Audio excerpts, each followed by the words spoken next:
I think it's time we both see other people. That's what she said, with a butter knife in one hand and an open jar of blackberry jam in the other. Doug didn't drop his mug. He didn't freeze. He just blinked once, as if trying to determine whether he'd actually heard the words or just imagined them. The jam, dark and glossy, smeared across her toast like nothing had happened, like she hadn't just detonated 27 years of shared life over breakfast. He set his mug down slowly. Ceramic touched the wood table with a soft tap. "If you insist," he said, voice level, almost too quiet for the room. Megan looked up, her expression a cocktail of mild surprise and practiced calm.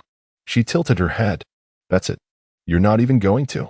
Doug raised a brow, then reached for the sports section. "You're an adult. You make your choices." She blinked now.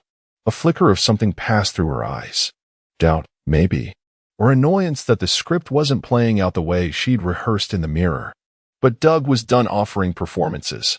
"Listen, quick break. We set a goal to hit 10K subscribers. So tap subscribe if you're liking these wild stories of betrayal. Now let's get back to the madness." The rest of the breakfast was silent, except for the occasional crunch of toast and the shuffling of newspaper pages. Megan tapped her phone screen, checked her messages, and Doug noted it, smiled. A little too fast. A little too wide. By 9 a.m., she was out the door. Said she was meeting the girls for yoga. Funny. She hadn't mentioned yoga in months. Doug sat there for another 10 minutes after the door clicked shut. Not moving. Not thinking. Just processing. Then he stood, walked to the hallway, and opened the cedar drawer where he kept the backup keys. Not to the house. To the lake house. That evening, the call wasn't long. Just a few sentences. A pause. A breath. "Elise? It's Doug." A rustle on the other end. She sounded cautious. "Doug? Hey, everything okay?" He stared out the kitchen window, where the hydrangeas she planted 2 summers ago drooped under late spring rain. She said, "It's time we see other people." A longer pause.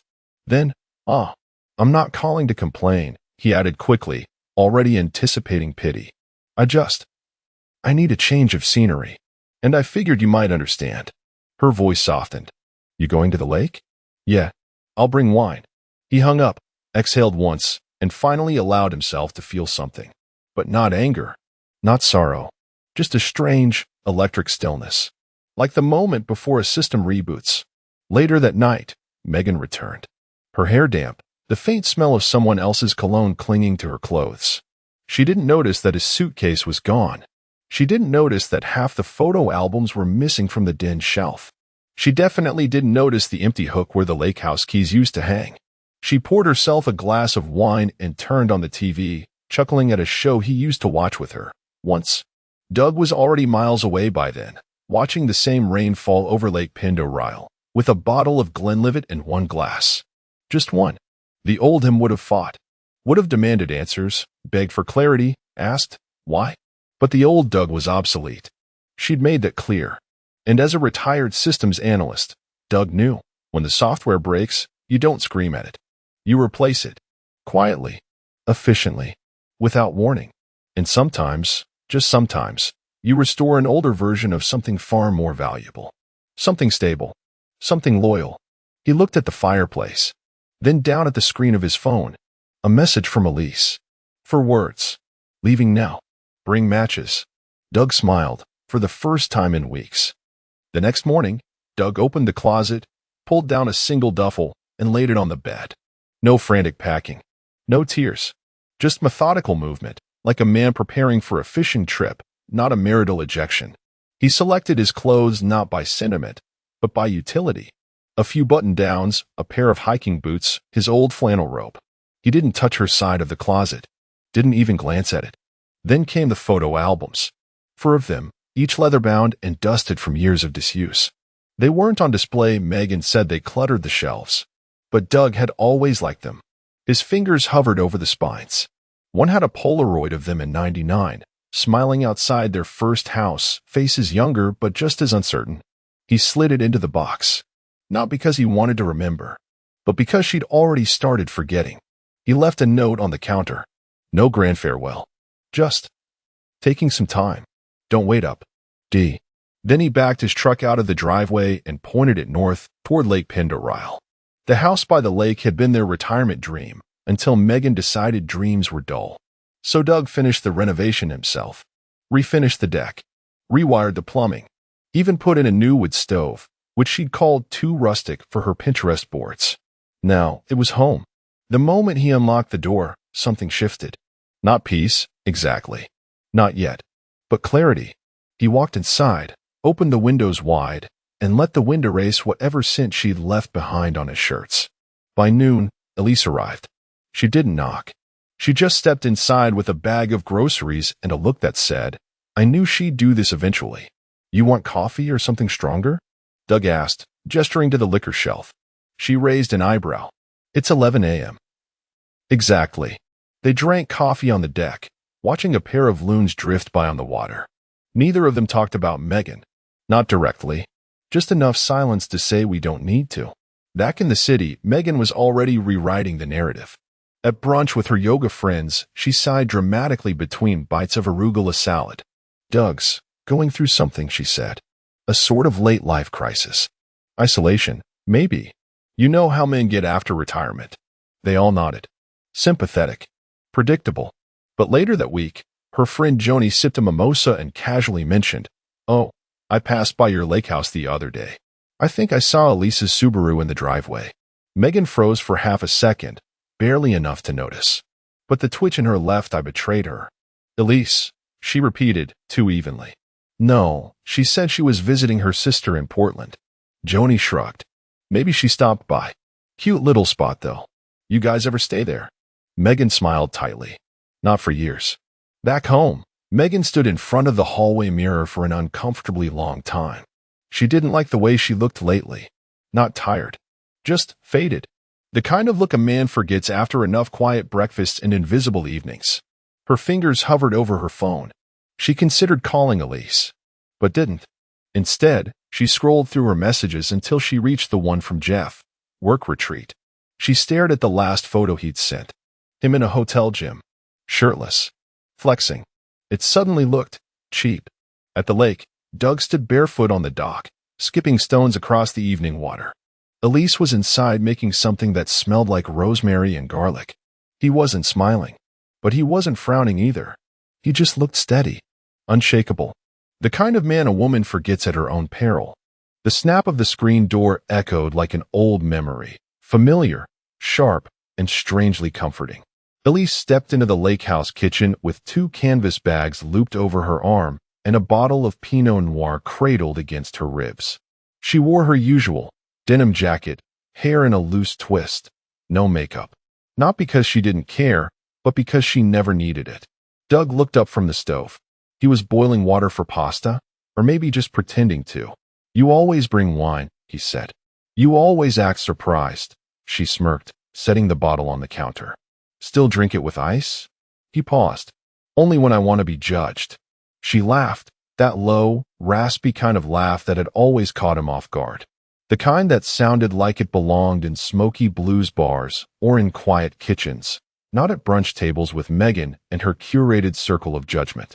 They moved easily around each other, like they'd been doing this for years. Cooking, chopping, uncorking bottles. They didn't talk about Megan. Not yet. Instead, Elise asked about the lake house upgrades. The new insulation. The refinished floorboards. She noticed the old photo of Doug and Megan by the fireplace. She didn't comment on it, but he saw her glance linger.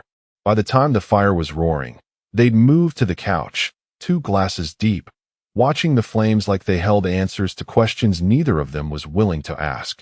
Doug broke the silence first. "Do you remember that night?" Elise didn't look over. She didn't need to. "Which one?" He hesitated. "The hospital.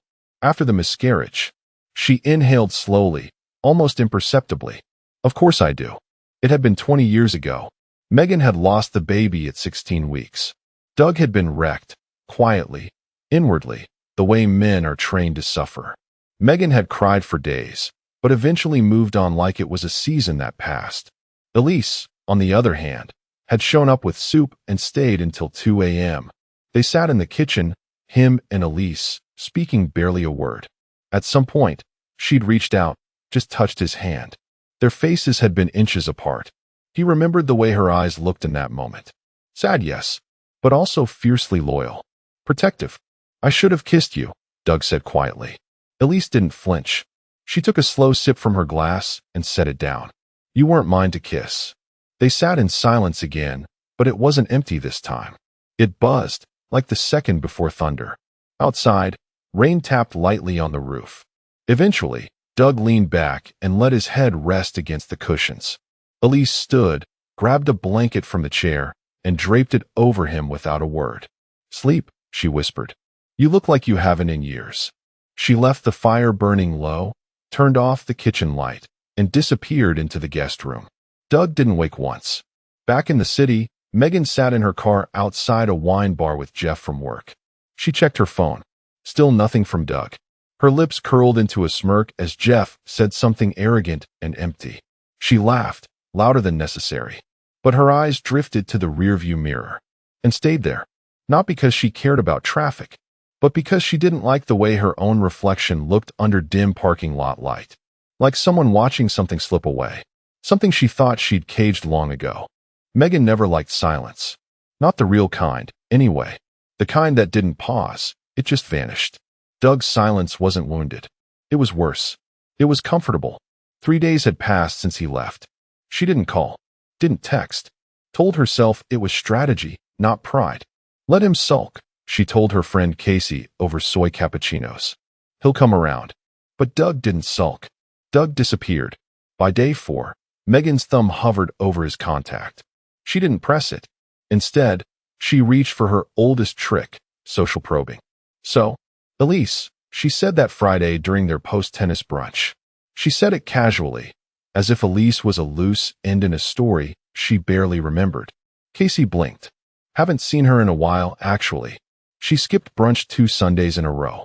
Said she was out of town. Portland, right? Megan asked quickly. I think that was last month. Said something about needing fresh air. Lake something. Megan's fork stopped midair. Her smile did not. Later that afternoon, she drove.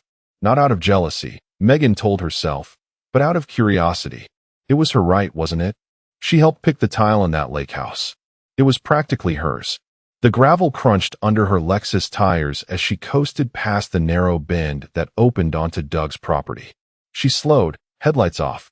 The lake house looked occupied. Cozy even. Warm yellow light flickered in the windows. The porch lamp was on. Shadows danced behind the drawn curtain.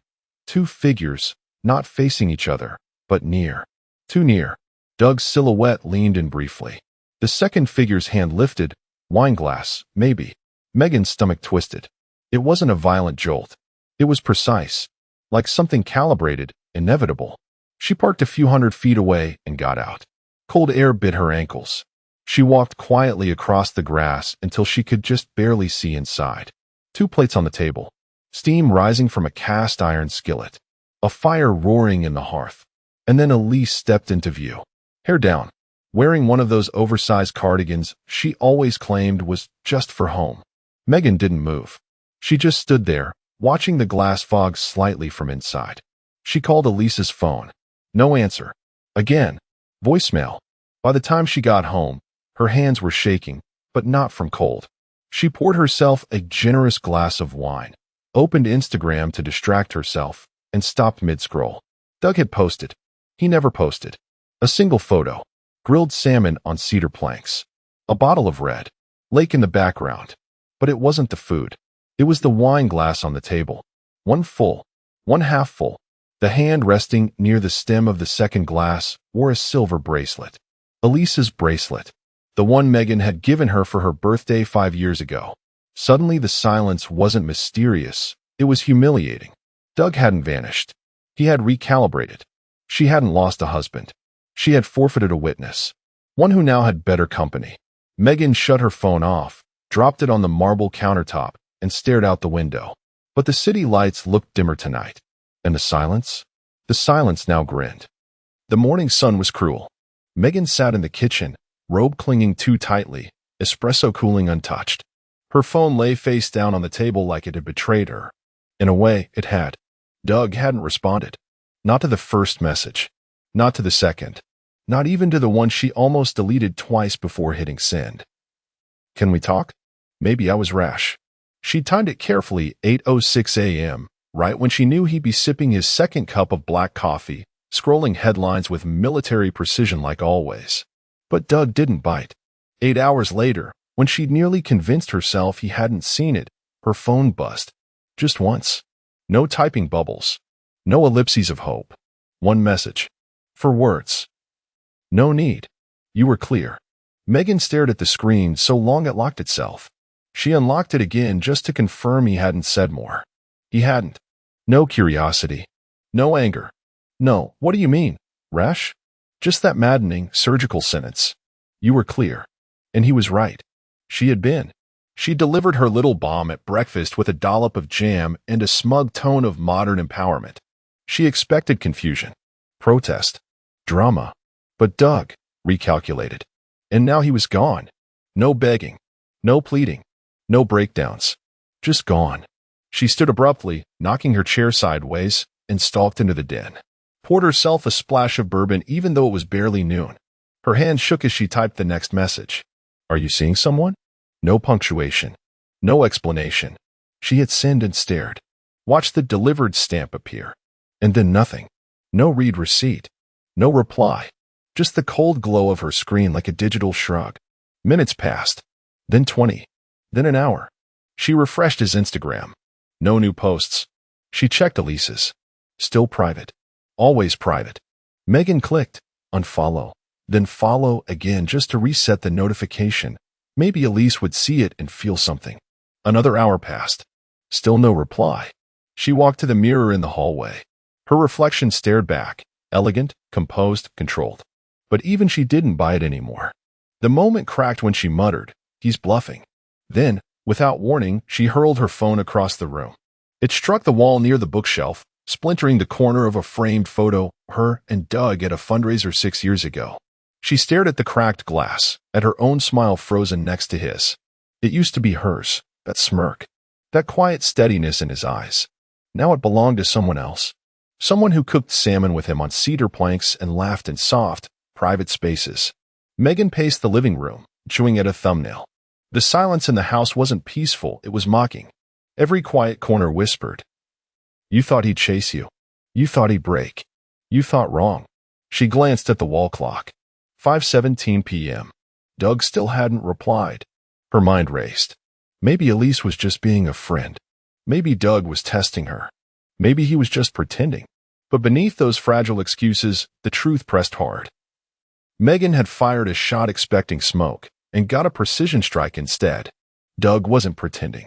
Doug was done. She rehearsed the moment 3 times in the car mirror. Hair down, loose curls. Check.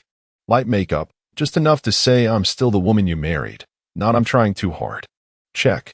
The navy blue dress, cut just above the knee, that Doug once said made her look dangerous in a good way. Check. Megan stood at the foot of the lake house steps, smoothing the fabric with sweaty palms. The gravel crunched beneath her heels as she walked up, each step stiff with denial. The sun was just dipping behind the trees, casting long gold shadows across the porch. Perfect time for a heartfelt talk, she told herself. A little nostalgia. A soft apology. A door left cracked just enough for the past to walk back in. She knocked. A pause. Then footsteps. But when the door opened, it wasn't Doug. It was Elise. Hair wet, wrapped in a towel that clung like an afterthought. Steam curled from the hallway behind her. Her face, flushed and makeup-free, held no surprise. No fake smile. Just calm. Megan blinked, trying not to react. Hey. I was just in the area, she said, voice rehearsed, tone casual. Elise tilted her head, like she'd just spotted a squirrel that didn't belong on the porch. Were you? She said softly. Not warm. Not hostile. Just indifferent. Before Megan could answer, Doug appeared behind her. He wasn't in flannel. Not this time. He wore a slate gray sweater and jeans, barefoot, looking like a man entirely at home. His hand landed on Elise's shoulder. Lightly. Naturally. As if it had been there 100 times before. Megan felt it before she saw it. Her knees buckled slightly, like someone had unhooked the cables holding her up. Doug didn't flinch. He didn't stiffen or smile or blink twice. He just looked at her like she was the mailman. Expected. Unremarkable. Hi, he said. Not a welcome. Not a question. Just a syllable of polite acknowledgement. Megan forced a smile so wide it almost cracked. You look, well. Elise stepped aside, just slightly. Not an invitation, more like making room for air. Doug didn't move. Do you have a minute? Megan asked, suddenly aware that she was still holding her clutch like a weapon.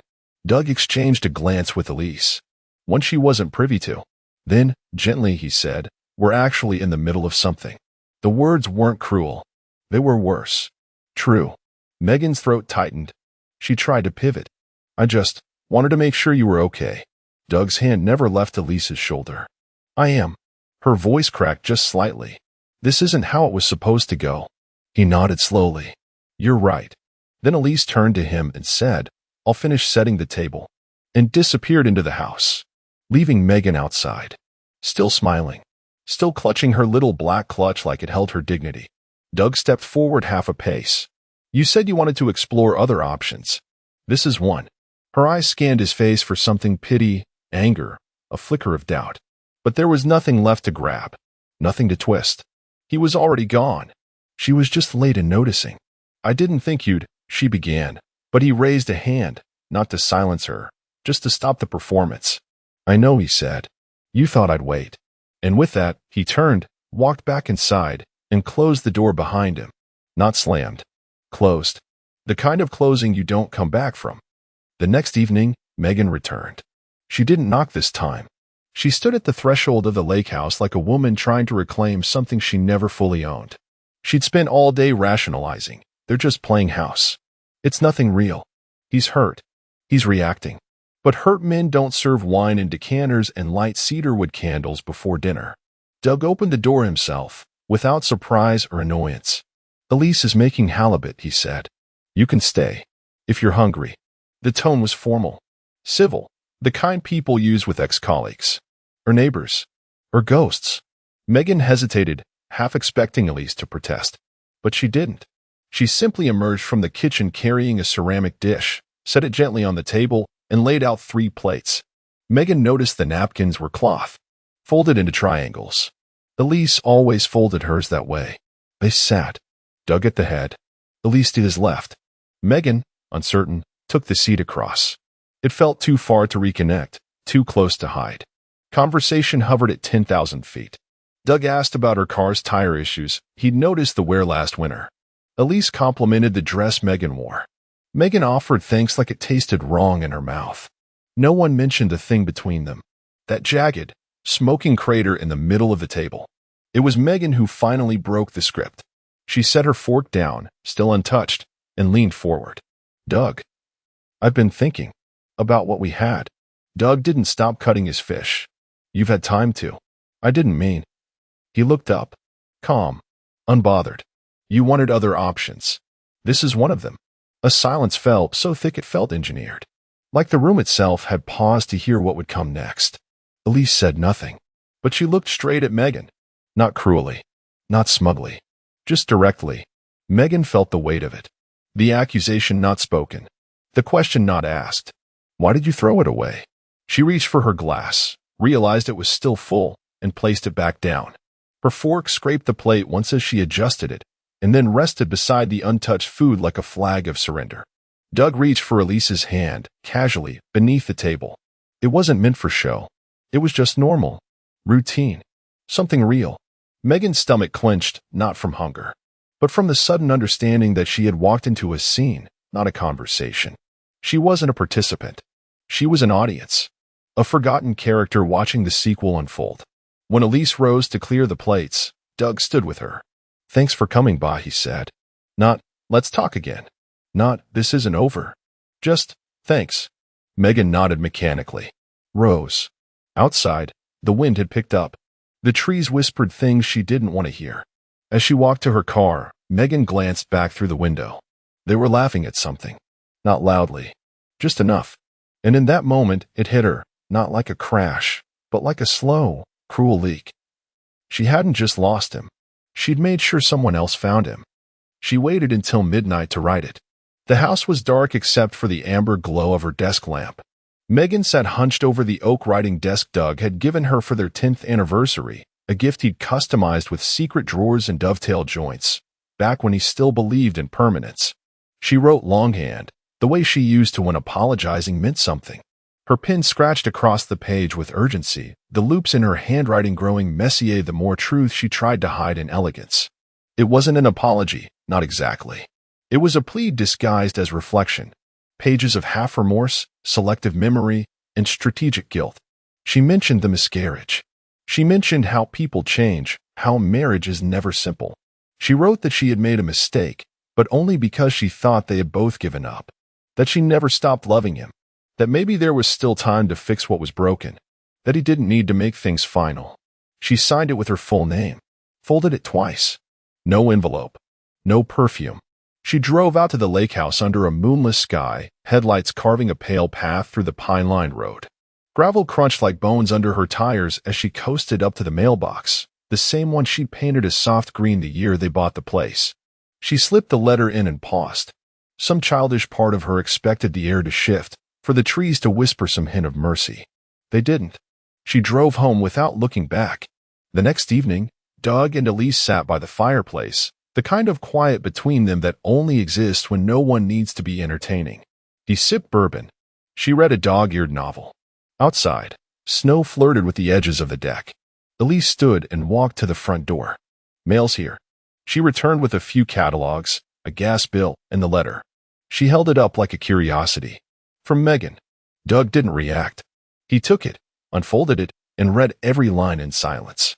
No frown, no smile, no anger, just stillness.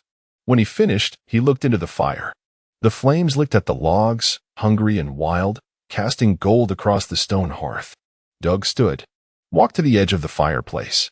Without a word, he fed the letter to the flames. The paper curled instantly, blackening along the edges like a photograph dissolving in acid. Elise watched but said nothing. He stared into the fire for a long moment, then murmured, more to himself than her, "No more false chances." Then he sat down again and reached for her hand. Not in response, not in reaction, just continuation. Outside, the wind stirred, but the house held steady. Megan didn't receive a reply. She wouldn't. She wasn't supposed to be there. That's what Megan told herself the second her tires screeched into the driveway. Elise's silver Subaru was parked too neatly in front of the garage, the same spot Megan had claimed for decades with a flick of her wrist and a sigh through her teeth. That stupid old car, always smelling like peppermint gum and pine cleaner, now looked like a territorial flag planted squarely in Megan's past. She slammed the door shut harder than she needed to, marched across the lawn like it was still hers to march. The curtains were open, the porch lights on. Through the front window, she saw Doug in the living room. He was sorting through a crate, records. His records. The jazz vinyls she always said were good background noise for cleaning.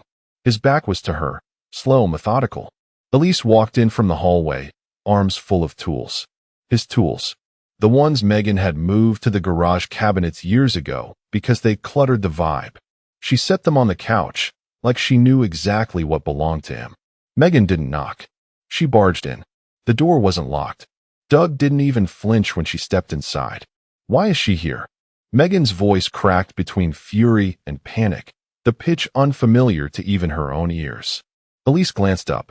She didn't look startled, just mildly inconvenienced. Doug stood slowly.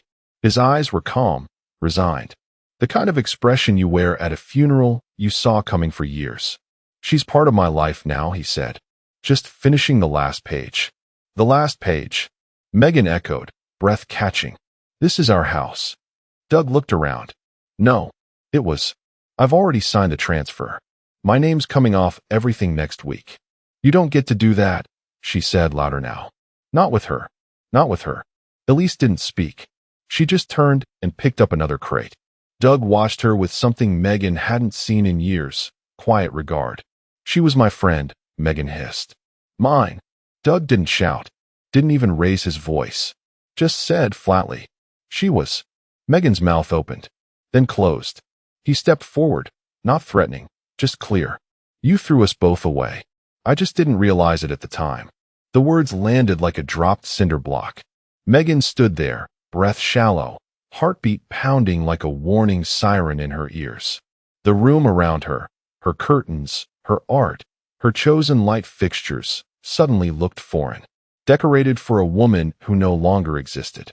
Elise crossed behind her, carrying another box. She paused just long enough to glance at Megan. Not with pity, with finality. Megan didn't move. Couldn't. She had wanted options, choices, open doors and wide margins. But now she understood, every choice is a wager. And she'd bet against the one man who never played games. Doug didn't look back as he picked up the crate of jazz records and walked out the door behind Elise. No flourish, no parting words, just silence. And for the first time, Megan realized. The silence wasn't coming from him. It was echoing inside her. The sun dropped low over the lake, brushing the water in copper and quiet gold. Doug sat back in the old porch chair he'd refinished last spring, its cedar arms warm under his forearms, the rhythm of the world finally sinking to his own pulse again. Next to him, Elise cradled a mug of tea, Earl Grey, strong, the way she liked it, and stared into the horizon with that steady, unreadable gaze of hers. They didn't talk much that evening. They didn't need to. Every word that mattered had already been said in the spaces between them over the last few weeks, in late-night cooking, in shared playlists, in porch repairs, and fireside glances. There was no performance, no overt declarations of anything. Just two people quietly sinking after decades of being orbiting satellites, close enough to see, never allowed to touch. Doug reached over and laid his hand on hers. No squeeze. No dramatic pause. Just rest. Elise glanced down. Her thumb brushed over his once, then returned to her cup. Behind them, in the distance, Megan's house, now hers alone, sat wrapped in silence. Not the comforting kind. The kind that feels like a mouth sealed shut after a scream that went unheard. The moving van idled at the curb. Two workers moved like shadows across the driveway, wheeling out Doug's final boxes, old woodworking tools, a few paintings he'd actually liked, and the humidor Megan always complained made the den smell like an old man's regrets. Inside, Megan stood in the upstairs window. Her eyes followed every motion as if she might reverse them by sheer force of will. She didn't wave, didn't cry, didn't even open the glass. She just watched. Doug didn't look back. Not once. No long glance at the life he'd built and left behind. No farewell to the woman who thought his patience was infinite. She had gambled on permanence. But permanence doesn't exist when it's taken for granted. Out on the porch, Elise finished her tea and set the cup down with a soft clink. Doug exhaled slowly and watched the light shift as the sun slid beneath the waterline, smooth as a curtain being drawn. A bird called in the distance. Some kind of loon. Elise leaned back, eyes half closed. I like it here. Doug smiled without looking at her. Me too. The last box slid into the truck. The door shut. The van pulled away. And somewhere behind a double-pane window, a woman who once believed she had the upper hand stood frozen in the ruins of her own arrogance. There was no slamming door. No final scream. Just the gentle roll of tires on gravel. And a man who simply left, with her best friend, her blind spot, her constant, and never once looked over his shoulder. She said it while folding laundry. That's the part that really stuck with me. Not the words themselves, but the ease with which she delivered them. A stack of socks in one hand, my damn sweater in the other. Eyes on the TV, not even bothering to look at me. These kids aren't yours. Like I'd misfiled a receipt. Like she was correcting some logistical error. I stood there in the kitchen, holding a pan still warm from dinner, the smell of garlic and butter still hanging in the air. The kids had gone upstairs already. Chloe was FaceTiming her best friend, and Mason was rewatching some YouTuber scream into a headset. Normal night. Routine. The kind that dulls you into thinking the ground is solid. She didn't yell. No drama. Just a truth, raw and bare. These kids aren't yours. She didn't even flinch. And I didn't ask for clarification. I didn't stammer or argue or plead. I just nodded once. Set the pan down. Wiped my hands on the towel. Said, okay. Then I made her a cup of chamomile, because she said her head hurt. Sat beside her on the couch. Watched the rest of the show with her. Laughed when she did. Kissed her shoulder before bed. She probably thought I was taking the high road. She probably felt vindicated. But when the house finally fell still, when her breathing shifted to that light snore I used to find comforting, I slid out of bed, walked downstairs, opened my laptop, and logged into the tuition portal for Westfield Academy. 2 clicks later, the upcoming payment, $12,000 for the spring semester, was gone. Authorization revoked. Future payments disabled. Then I opened the shared drive I used with my accountant. Uploaded every receipt from the past 8 years. Soccer uniforms, orthodontics, piano recitals, weekend trips, allergy tests, all under my name, all funded by me. She said the kids weren't mine. I decided to believe her. And to the 98% of you watching who haven't hit that subscribe button, help me reach my first 10,000 subscribers. It's a small click for you, but it pushes my team to keep creating stories like this with everything we've got. Seriously, it matters. The next morning, I was buttering toast while Chloe argued with Mason about screen time. My wife strolled in with her usual half smile, stealing a bite of my breakfast like nothing had happened. I handed her coffee, kissed the top of her head. "You're sweet," she said absently, scrolling through her phone. "See?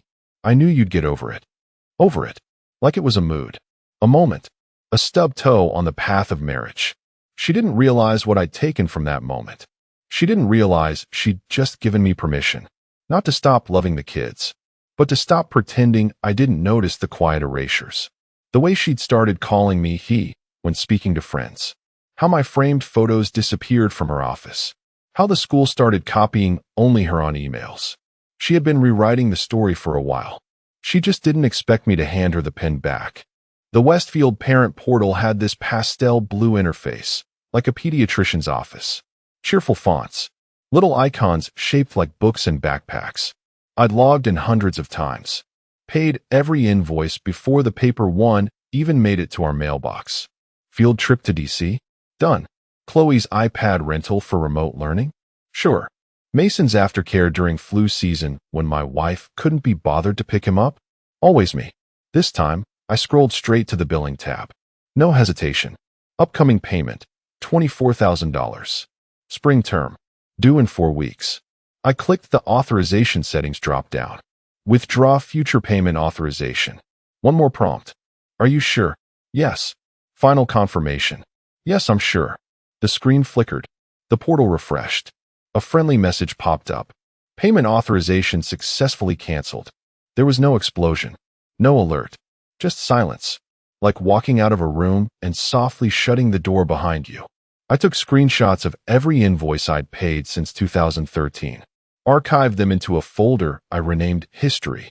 Then I forwarded the entire folder to my financial advisor with one simple instruction. Freeze the Westfield Education Trust. Do not disperse further funds. He called me within the hour. "Sir," he said gently. "Just confirming. This means both kids, correct?" I didn't even flinch. "Correct." He hesitated. I'm sorry, I just want to be clear. You and your wife, everything okay?" I paused, then said, "She made it clear I'm not their father, so I'm acting accordingly." No emotion, just words, clipped and clean. There was a pause on the other end. Then, understood. I'll make a note in the system. I leaned back in my chair, cracked my knuckles, and stared at the framed photo on the bookshelf. Chloe, age 6, missing a tooth, laughing at something off camera. Mason in a dinosaur hoodie, both sitting on my shoulders in Yosemite. That had been a good trip. I didn't stop loving them. I just stopped being a fool about it. Because you can love someone else's children with your whole soul and still be told you're temporary. And that night, my wife came downstairs wearing a robe and a face mask, kissed me on the head like nothing had shifted. "What are you working on?" "Just taxes." She laughed. "That time of year again." "Yeah," I said. "Gotta make sure everything's in the right name." She didn't even catch it. Not yet. She floated downstairs in yoga pants and a messy bun, humming some tune from the 2000s like it was still her decade. The smell of cinnamon toast and fresh coffee wafted through the kitchen. I was at the counter, slicing apple wedges into the kids' lunchboxes. Mason was already in his uniform, trying to explain to Chloe why Pluto being a planet mattered more than algebra. The usual breakfast debate. "Morning," she said, leaning over to grab a mug. "You're up early." "Didn't sleep much," I replied. She didn't probe, just sipped, scrolled, smiled. To her, it was over. Just another bump in the marital road. A weird conversation and an unusually long silence. She thought I was sulking. Maybe she chalked it up to hormones or age or ego. He's sensitive sometimes. I imagine her saying to one of her work buddies later. Probably over lunch, probably with a pitying smile. You know how men get. He'll get over it. What she didn't see was the paper trail I left behind. The timestamp on the portal cancellation. The trust suspension notice marked irrevocable. The invisible line I'd drawn that night and never planned to cross again. By the time she pulled into the office garage and waved at the receptionist like she hadn't just detonated our home dynamic, I had already picked up dry cleaning, answered 2 emails from the kids' homeroom teachers, and rescheduled Mason's orthodontist appointment for next Thursday. She still hadn't caught the scent of smoke from the fire she started. It hit at 1:37 p.m. Her phone buzzed during a planning meeting. She glanced down, recognized the number, smiled. Westfield Academy. Probably about a fundraiser, she thought. Or Chloe's overdue library books. She excused herself with a laugh, stepped into the hallway, pressed answer.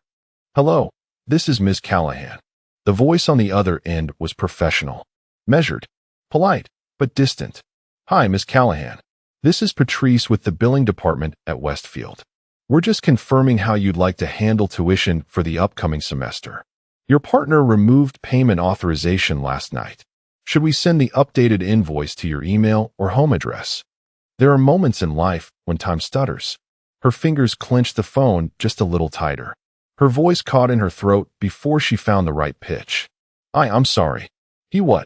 He removed his card and disabled future payments.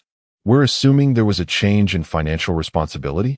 We just need to confirm the next point of contact for tuition processing. Her eyes darted around the hallway like the walls might help her make sense of the sentence. No, that must be a mistake. He handles all that, she said, trying to sound in control. Oh, well, according to the account, his access has been revoked.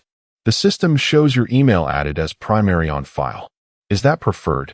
There was a long silence. Then, yes. Sure. You can send it to me. Thank you. And just a heads up, the payment deadline is February 15th. Let us know if you'd like to discuss installment plans. She ended the call without saying goodbye, just stared at the phone like it had betrayed her. And for the first time in a long time, she didn't feel in control. The first call came in at 2:09 p.m., exactly 32 minutes after the one from the school. I saw her name on the screen while I was walking back from the hardware store. I didn't even slow my pace. Just let it ring. Watched the call icon disappear like a raindrop down a windshield. 3 minutes later, a text. Everything okay at home? I typed my reply without punctuation, without warmth. Kids are fine. I knew that would land like a gut punch. The subtext wasn't subtle. She didn't text again. That evening, I cooked dinner like usual. Lasagna. From scratch, because Mason had been asking for it all week. I chopped the garlic, layered the ricotta, poured a glass of red wine. Not for me, for her. Set the table with napkins and forks. Called the kids down like nothing had shifted. Chloe told me about a pop quiz. Mason wanted help with a science project involving magnets and tinfoil. The only thing missing was her voice. She didn't say much when she got home. Kissed the kids. Took a sip of the wine I poured. Chewed her food like it might bite back. We were clearing dishes when she finally spoke. So, the school called me today. I didn't look up from the sink. Yeah. They said there was an issue with payment. Oh. Her tone sharpened. Did you cancel the tuition? I turned, wiped my hands on a towel, and gave her a small, polite smile. I'm not their parent. I figured it wasn't my place anymore. The air in the kitchen changed, like someone had turned the thermostat down 20 degrees. She tried to laugh, but it cracked mid-breath. I didn't mean it like that. I was angry. You know how people say things they don't mean. I nodded. Sure, but you said it. I didn't raise my voice. Didn't accuse. Just stated the fact and went back to stacking plates. That's what made it worse. Because anger she could argue with. But this was surgical. She hovered there in the doorway for a moment, like she was waiting for me to say something else. Offer an out. A rope to pull her back onto solid ground. I didn't. Instead, I picked up my book from the counter. Sat down. Turned to the dog-eared page. The kids were already in the living room, half watching a cartoon, half scrolling through their phones. She stood there, then slowly walked out. No apology. No fight. Just silence. And I let it stretch. Let it settle over the house like ash. Because when someone burns the bridge, it's not your job to rebuild it. The envelope arrived on a Thursday. Thick cream stock, embossed logo in the top left. Westfield Academy never skimped on appearances. It landed on the counter between a grocery circular and a water bill, but it might as well have come laced with dynamite. I saw it first, but I didn't touch it. Just set the other mail aside, placed the envelope dead center like a warning flare, and walked away. She didn't open it that night, but she saw it. Her eyes lingered on it like it might bite. She made pasta, forced a joke during dinner, pretended everything was normal. Chloe mentioned a spring recital. Mason asked if we were still going to the science fair next month. She told them, of course, with a smile so thin you could see through it. That evening, after the kids were in bed, she finally cracked. We were both in the den. I was rechecking some receipts, nothing school-related, just habit. She walked in barefoot, holding her phone, no makeup, no armor. They sent the reminder, she said. I didn't look up. I saw. It's due in 5 days.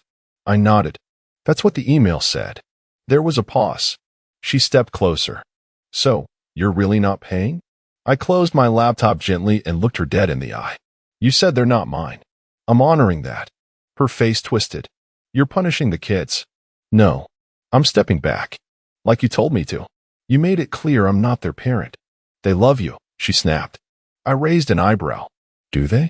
Or do they love the man who pays the tuition and remembers to pick up the cupcakes for Chloe's class on Fridays? That's not fair. I tilted my head. Neither was what you said. And with that, I stood, walked past her, and turned off the kitchen light on my way to bed. She told the kids nothing. Of course she didn't. She tried to act like the envelope didn't exist, like the walls weren't closing in. But kids aren't blind. Chloe started glancing at her phone more, probably checking the school app.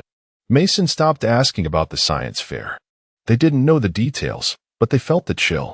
Her pacing became a nightly ritual.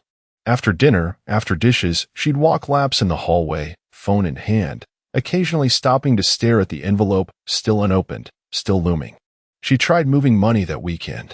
I noticed the bank notification. A denied transfer. Insufficient funds. She had a good job, sure, but private school for 2 kids was a different beast, especially when you'd gotten used to someone else carrying the weight. She started staying up later. I could hear her on the phone in the laundry room, whispering, tense, probably trying to find a backup plan. But she didn't have one, and the envelope sat on the counter like a clock, ticking down. Because when you remove someone from the story, you don't get to ask them to proofread the next chapter. The email from the school came Monday morning, subject line, parent contact verification, spring term. A routine administrative request. They sent one every semester, usually ignored by most families, but this time I opened it immediately. Scanned each field carefully. My name was still listed as primary emergency contact, secondary billing, field trip authorization, and after-school release. All the roles I'd filled without thanks, without question, for nearly a decade. This time, I edited every field. One by one, I selected remove. At the bottom, under additional comments, I typed, please remove me entirely from all parental contact roles, billing responsibilities, and authorization access effective immediately. All communications and obligations should be directed solely to their mother. Thank you. It was sterile, deliberate, the kind of note that doesn't invite clarification. I clicked send. 3 hours later, my phone rang. Westfield's main office. I knew the number before I picked up. Hi, Mr. Callahan. This is Patrice, Billing and Administration. We received your update, and I just wanted to confirm you intended to fully remove yourself from all parental permissions. Is that correct? Yes. I see. Forgive me, I want to make sure you understand what that entails. Field trips, medical emergencies, anything requiring legal authorization. I understand, I said. Their mother made it clear I'm not their parent. I'm respecting that. There was a pause. Then, more softly, I'm sorry to hear that. Me too. And I hung up. I didn't feel proud. I didn't feel vindicated. I felt, still, like someone had turned off a humming appliance in the background that I hadn't realized was driving me crazy. That night at dinner, Chloe looked across the table, eyes flicking between her mom and me. Is Dad okay? I looked up briefly, met her gaze, then returned to my baked chicken like it was the only thing that mattered. Her mother jumped in. "He's just being dramatic, honey." I didn't respond. Chloe didn't believe her, because dramatic was never my style. And they knew that. If I raised my voice, it was to cheer from the bleachers. If I stepped into a school office, it was to donate or volunteer. I was the guy who filled out the parent surveys, who sent thank you notes to teachers, who remembered to bring peanut-free snacks for the class trip. So when I stopped, they noticed. She knew it too. I caught her that night, rereading the school's email on her laptop. Lips pressed tight, jaw clenched. She clicked through the contact forms like she was hunting for an error, some hidden checkbox that would undo what I'd done. There wasn't one, because I wasn't just stepping back from payments. I was erasing myself from the narrative she tried to write me out of anyway. And when the school prints the next newsletter, when the parental acknowledgments list names at the bottom, it won't include mine. Not because I forgot, but because she asked me to remember I didn't belong. And I finally listened. She left early Saturday morning under the excuse of getting groceries, but I knew better. The bags she returned with were suspiciously light. Milk, bread, a few apples. Nothing that required a 2-hour absence and no receipt. Later that night, I saw a text flash on her phone while it was charging on the counter. "I can send $2,000, but that's all. Don't ask, Mom." She's still pissed. Laura, her sister, the same sister she hadn't spoken to in 4 months. Reconciliation by necessity, not affection. Her pride was cracking. I watched her pace in the kitchen later that night, glass of wine in one hand, phone in the other, whispering through clenched teeth. Then came the call I'd been expecting. She stepped outside onto the patio. I muted the TV. "Hey, yeah, it's me. I know, it's been a while." Pause. "No, everything's fine. Look, I hate to ask you this, but..." Longer pause. "They said if I can't pay by Monday, the kids can't re-enroll. I just need something short-term." Silence. No interruption. Just silence from his end. Then, "Oh." Her voice dropped. "Right. I understand. Of course. Yeah, no, it's fine." She came back inside, didn't say a word, didn't look at me, went straight to the bathroom and locked the door. The muffled sound of the faucet running drowned out the sound of her wiping away whatever was left of her dignity. I didn't ask how it went. I didn't need to. The next day, while cleaning the printer tray, Mason, 12 years old and smarter than most adults I know, found the tuition letter. A printed email, crisp and folded once. He brought it into the living room while she was upstairs, holding it like it was evidence from a crime scene. "Mom," he called out. She answered from above, "Yeah?" He hesitated. "Are we leaving school?" I froze. She came downstairs slowly, saw what he was holding, and her face blanched. "What is that?" she asked too sharply. "It says we haven't paid," he replied. "And there's a deadline." She opened her mouth, closed it, tried again. "Don't worry about that. It's adult stuff." He didn't buy it. "Did Dad quit on us?" he asked, voice barely above a whisper. And that, right there, that broke something. She didn't answer, just stood frozen, like she hadn't rehearsed for this scene. Because how do you explain to a child that your ego cost them their education? Later that night, when the house was quiet again, I saw her hunched over her laptop, eyes red, shoulders sagging. She navigated to the Westfield tuition portal and clicked the tuition assistance link. The page took a while to load. She stared at the blinking cursor for a long time before she started filling in the fields. Income, dependents, reason for assistance. Her hand hovered above the submit button. But then, application deadline passed. February 15th appeared in red across the top of the screen. Too late. She slammed the lid shut like it might reverse the clock. But time doesn't care about regrets. And forms don't accept apologies. The clock had run out. And now the children she claimed were hers. They were starting to see who really stayed and who just spoke. She arrived 15 minutes early, dressed like she was headed to a job interview she hadn't prepared for. Blouse one button too high, blazer wrinkled from the back seat, hair pulled into a tight bun she hadn't worn in years. She looked like someone trying to wear competence like a costume. Her hands shook as she signed in at the front desk.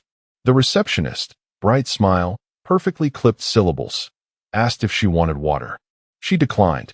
They led her to the conference room where the principal waited, along with a billing representative who didn't bother to hide the manila folder with their last name printed on the tab. Westfield was polite, but not subtle. "Thank you for coming, Miss Callahan," the principal began, clasping her hands across the table. "We understand financial strains happen, and we want to work with families whenever possible." She nodded quickly, too quickly.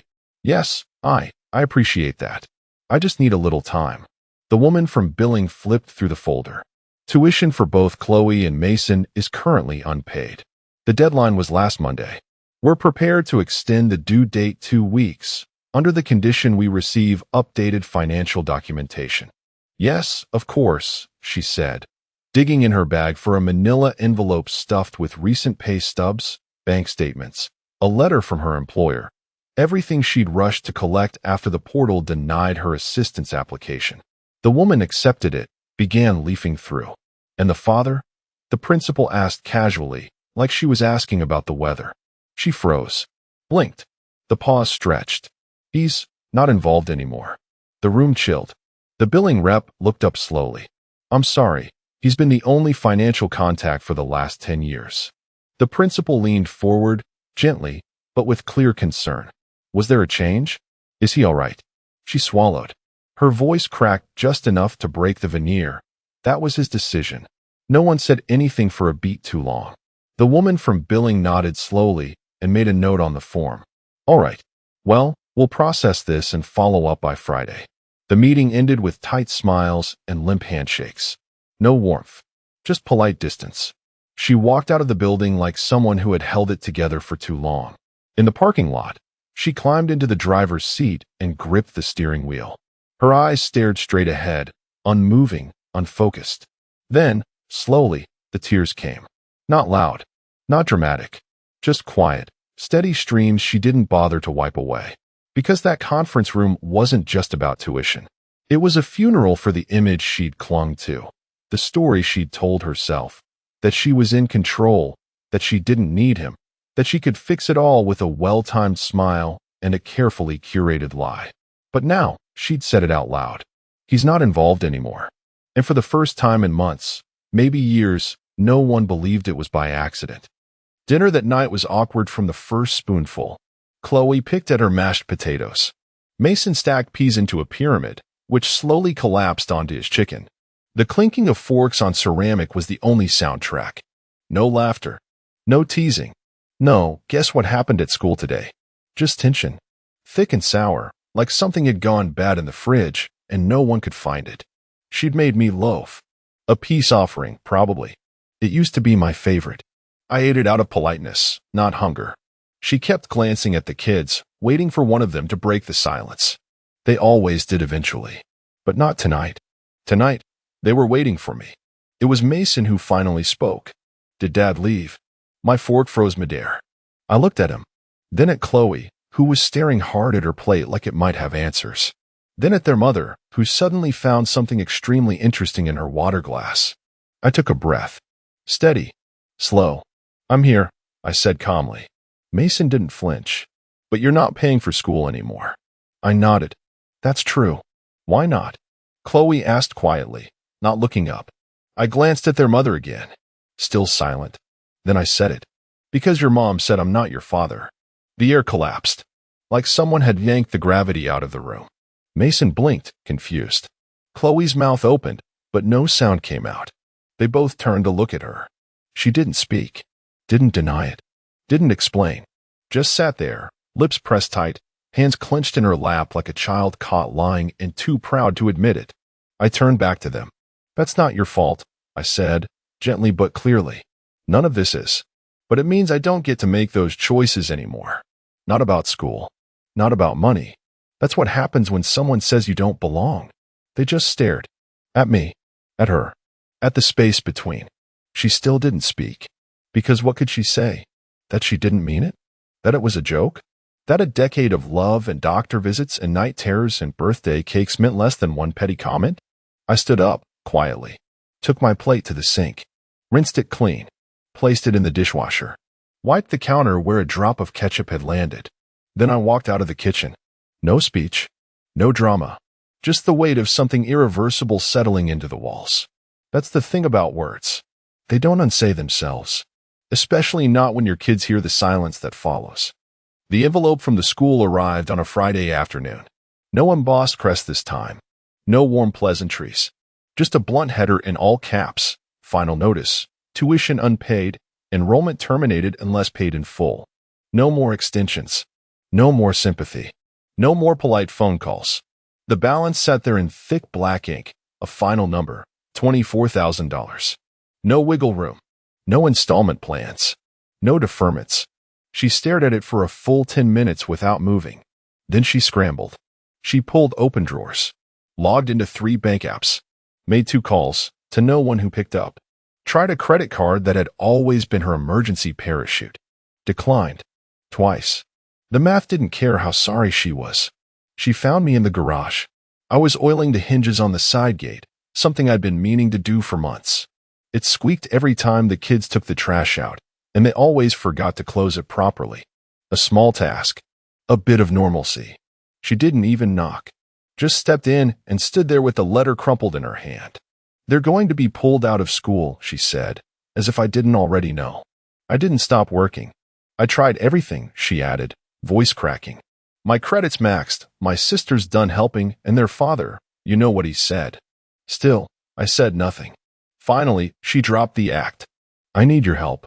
The quiet after that sentence was louder than a scream. I set down the oil can, wiped my hands on a rag, and walked past her into the house. She followed, desperate now. Please. They'll be humiliated. Chloe's already talking about her recital. Mason's friends are all there. Don't do this to them. I nodded slowly, then opened the drawer by the hallway desk and pulled out a thick envelope I'd prepared days ago. It had been sitting there, waiting, like a loaded chamber. I handed it to her without a word. She looked confused, then tore it open. The first page was a typed note. Short, unmistakable. I was proud to raise them. You chose to erase me. So now, you get to do it all. Her hands trembled as she flipped to the second page. It was a copy of the voided tuition payment. Dated. Timestamped. 2:17 a.m., the night she told me they weren't mine. She looked up at me. Eyes wet. Face pale. Something in her wilted. Not in an angry way. Not indignant. Just defeated. Because she knew. She knew the exact moment this domino started to fall. And she knew why. I nodded once. A silent confirmation. Then I walked past her. Past the photos on the wall.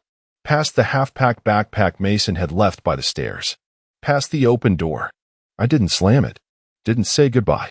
Because there wasn't anything left to say. Not as a husband. Not as a father. Just a man who was told he didn't belong.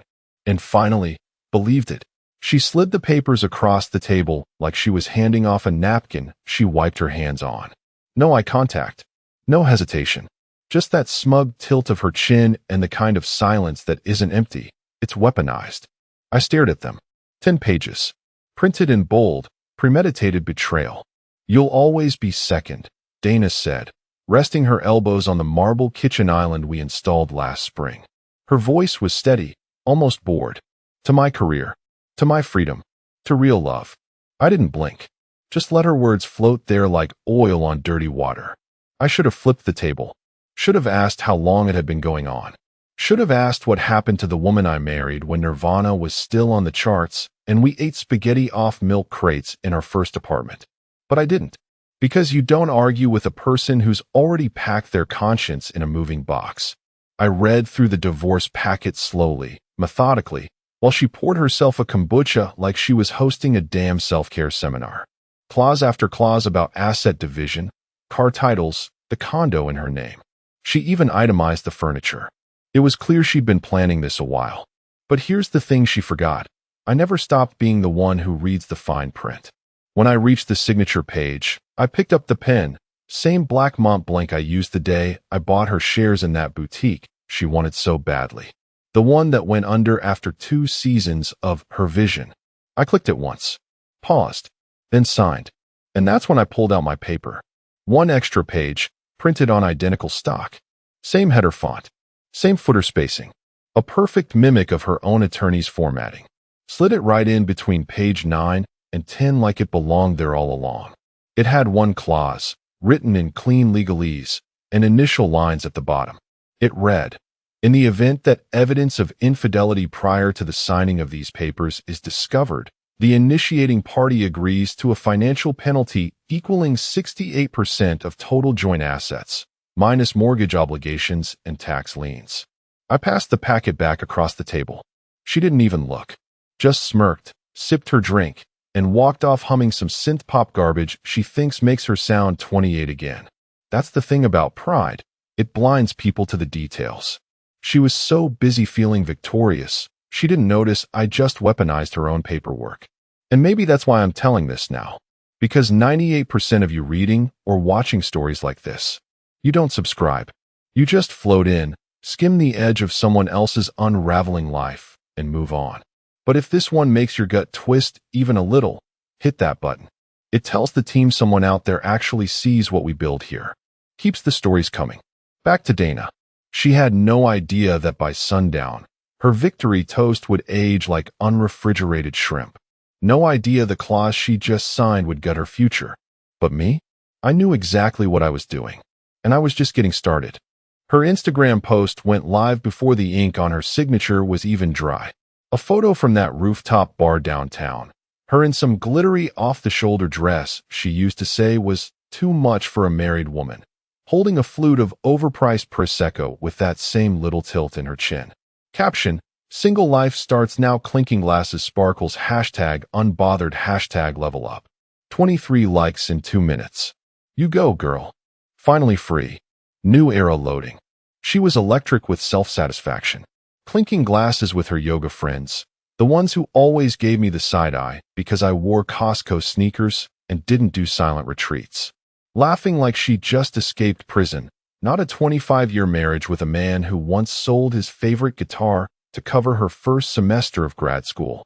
While she basked in the glow of digital applause, I sat across from someone who didn't need hashtags to know how this game ends. Michael Strauss, my attorney of 15 years. A man with a handshake like steel wool and a voice that could make a priest confess. We were in his office downtown, the kind with books he actually read and a Scotch decanter that hadn't moved in years. He pushed his reading glasses up and looked at the inserted clause like a man admiring a well-laid trap. "She signed it," I said. He nodded, expression unreadable. She didn't read it. I added. Still no emotion. "Will it hold?" Strauss finally looked up. "It'll hold. For syllables. Zero doubt." He flipped the page again, tapped a finger at the margin. "You used her attorney's template. Smart. Font size, alignment, damn near forensic. This isn't a loophole. It's a freight train." I exhaled, not relief exactly, just confirmation. "She initiated," I said, almost to myself. "She did. And all we need is proof the affair predated her filing." He smiled. "Just slightly. You said you had a source?" I nodded, pulled a flash drive from my coat pocket. Every message, every photo, backed up from her iCloud account, synced to the tablet she forgot she gave me last Christmas. She never unlinked it. Michael took the drive and plugged it in without a word. The screen lit up with a folder structure so detailed it could have been a case study. Brad_messages, hotel_receipts, condo_visits_weekdays. Timestamps, geotags, even voice notes. And there it was, March 7th. 2 weeks before she served me those papers. A selfie of them at a winery. Her caption in the message, "This is what real love looks like." He's so clueless. She meant me. I watched Strauss skim the contents, then leaned back with a low, humorless chuckle. "She served you while still tangled in the sheets with this guy." "Multiple times," I said. "Same hotel. Same damn room." He closed the laptop and steepled his fingers. "Then we've got everything we need." She's toast. Outside his office, the city kept moving. Horns, sirens, people late for dinner reservations. But inside that quiet room, everything clicked into place. While Dana was out there popping bottles and playing girl boss, I had already stacked the dominoes. And all it would take was a whisper of wind to knock the whole thing down.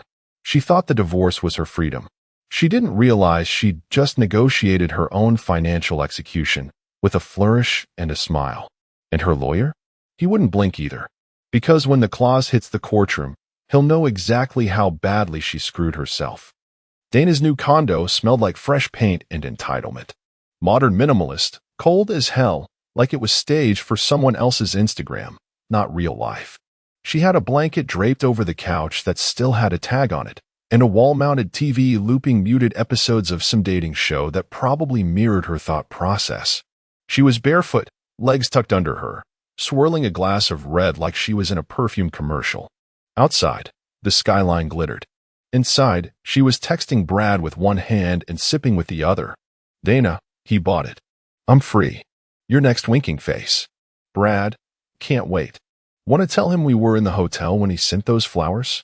Dana, LOL, stop face with years of joy that was Valentine's Day. He cried that night. I faked cramps. Brad, sociopath. Dana, smart girl, blowing kiss. They made plans for Nobu. She ordered sea base, he ordered Wagyu, both of them oblivious that their whole exchange was being silently duplicated into a folder labeled /client evidence /ward_infidelity chain. Here's the thing about smart devices, they sync too well. The iPad Dana used for Pinterest and meal kits? Still linked to her iCloud account. The same account she backed up everything to. Photos, messages, notes, even deleted texts that weren't really deleted, just buried in system logs. She had no clue.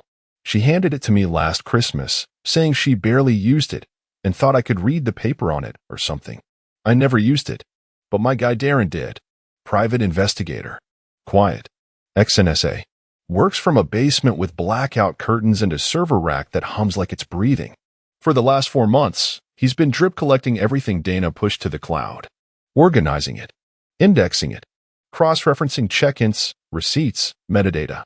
Building a case so tight a confession wouldn't even matter. He called me 2 weeks after Dana filed. Your girl's sloppy, he said. I've got screen recordings.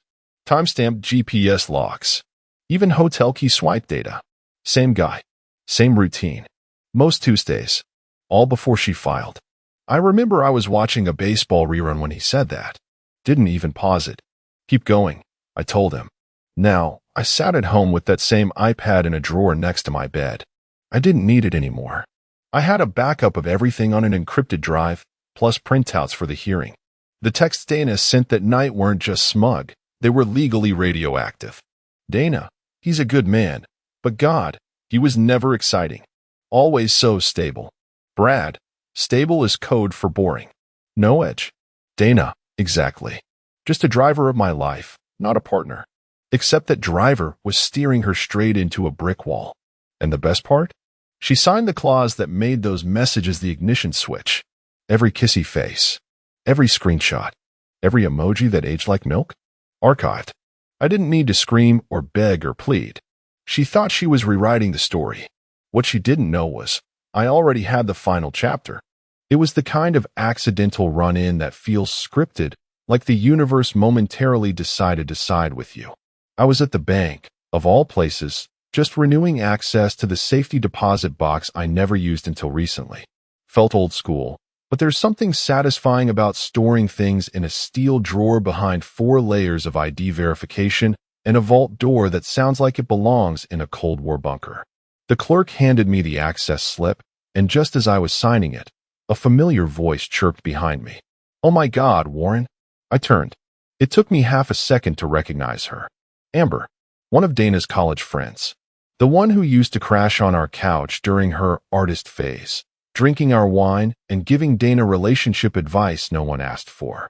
A walking overshare machine wrapped in designer knockoffs and self-tanner. She beamed like we were about to catch up over brunch. Wow, it's been forever. I heard about you and Dana. Messy stuff, huh? I smiled politely. Something like that. Amber leaned in a bit, lowering her voice to what she probably thought was a whisper. Honestly, I'm not surprised. Brad's been hanging around for months. Dana couldn't shut up about him. I tilted my head. Months? Oh yeah. She nodded quickly, digging into her tote bag for her debit card. He was her conference buddy back in February. You know, those fake corporate weekends that are actually just wine and hotel sex. I laughed lightly. Huh. Didn't realize it went back that far. She froze just slightly, realizing she'd said too much. Her eyes darted, recalibrating. I mean, maybe March. Anyway, you look good, Warren. Like, post-divorce glow-up good. I nodded again, thanked her, and stepped into the vault room. Inside, I didn't even open the deposit box. I just sat on the little bench inside and took out my phone. To Michael Strauss. Subject: verbal confirmation, pre-divorce affair timeline. Body: spoke to Dana's friend Amber at the bank. She stated Dana was seeing Brad as early as February, possibly before. Confirms messages on file. Timeline validated. Attachment: a short audio clip. I tapped record as soon as I recognized her voice. Nothing illegal. Public place. Clear admission. One of my better instincts. When I hit send, I felt something shift. Not satisfaction, not yet, but confirmation. The kind that locks everything into place. See, it's one thing to have text logs and hotel receipts. It's another to have someone in Dana's own circle accidentally confirm the affair predated the divorce filing. That's not just overlap, it's intent. That's strategy. That's perjury adjacent if her lawyer had declared otherwise in initial filings. I walked out of the bank with a lighter step. Amber was gone by then, probably buying candles she couldn't afford. But she left something priceless behind. A perfectly phrased timestamp that turned my case from sharp to surgical. Every smug look Dana gave me. Every drink she clinked in celebration of being free. Every time she called me safe, like it was an insult. I wasn't safe. I was patient. There's a certain poetry to finding your revenge tucked between dusty folders and quarterly reports no one's opened in years. It started as a hunch. I was sitting at my desk late one night, going through old emails, nothing urgent, just memory mining, and a name jumped out from the subject lines like a spark in dry grass. Bradley Keene, HR review, do not distribute. The timestamp? 5 years ago.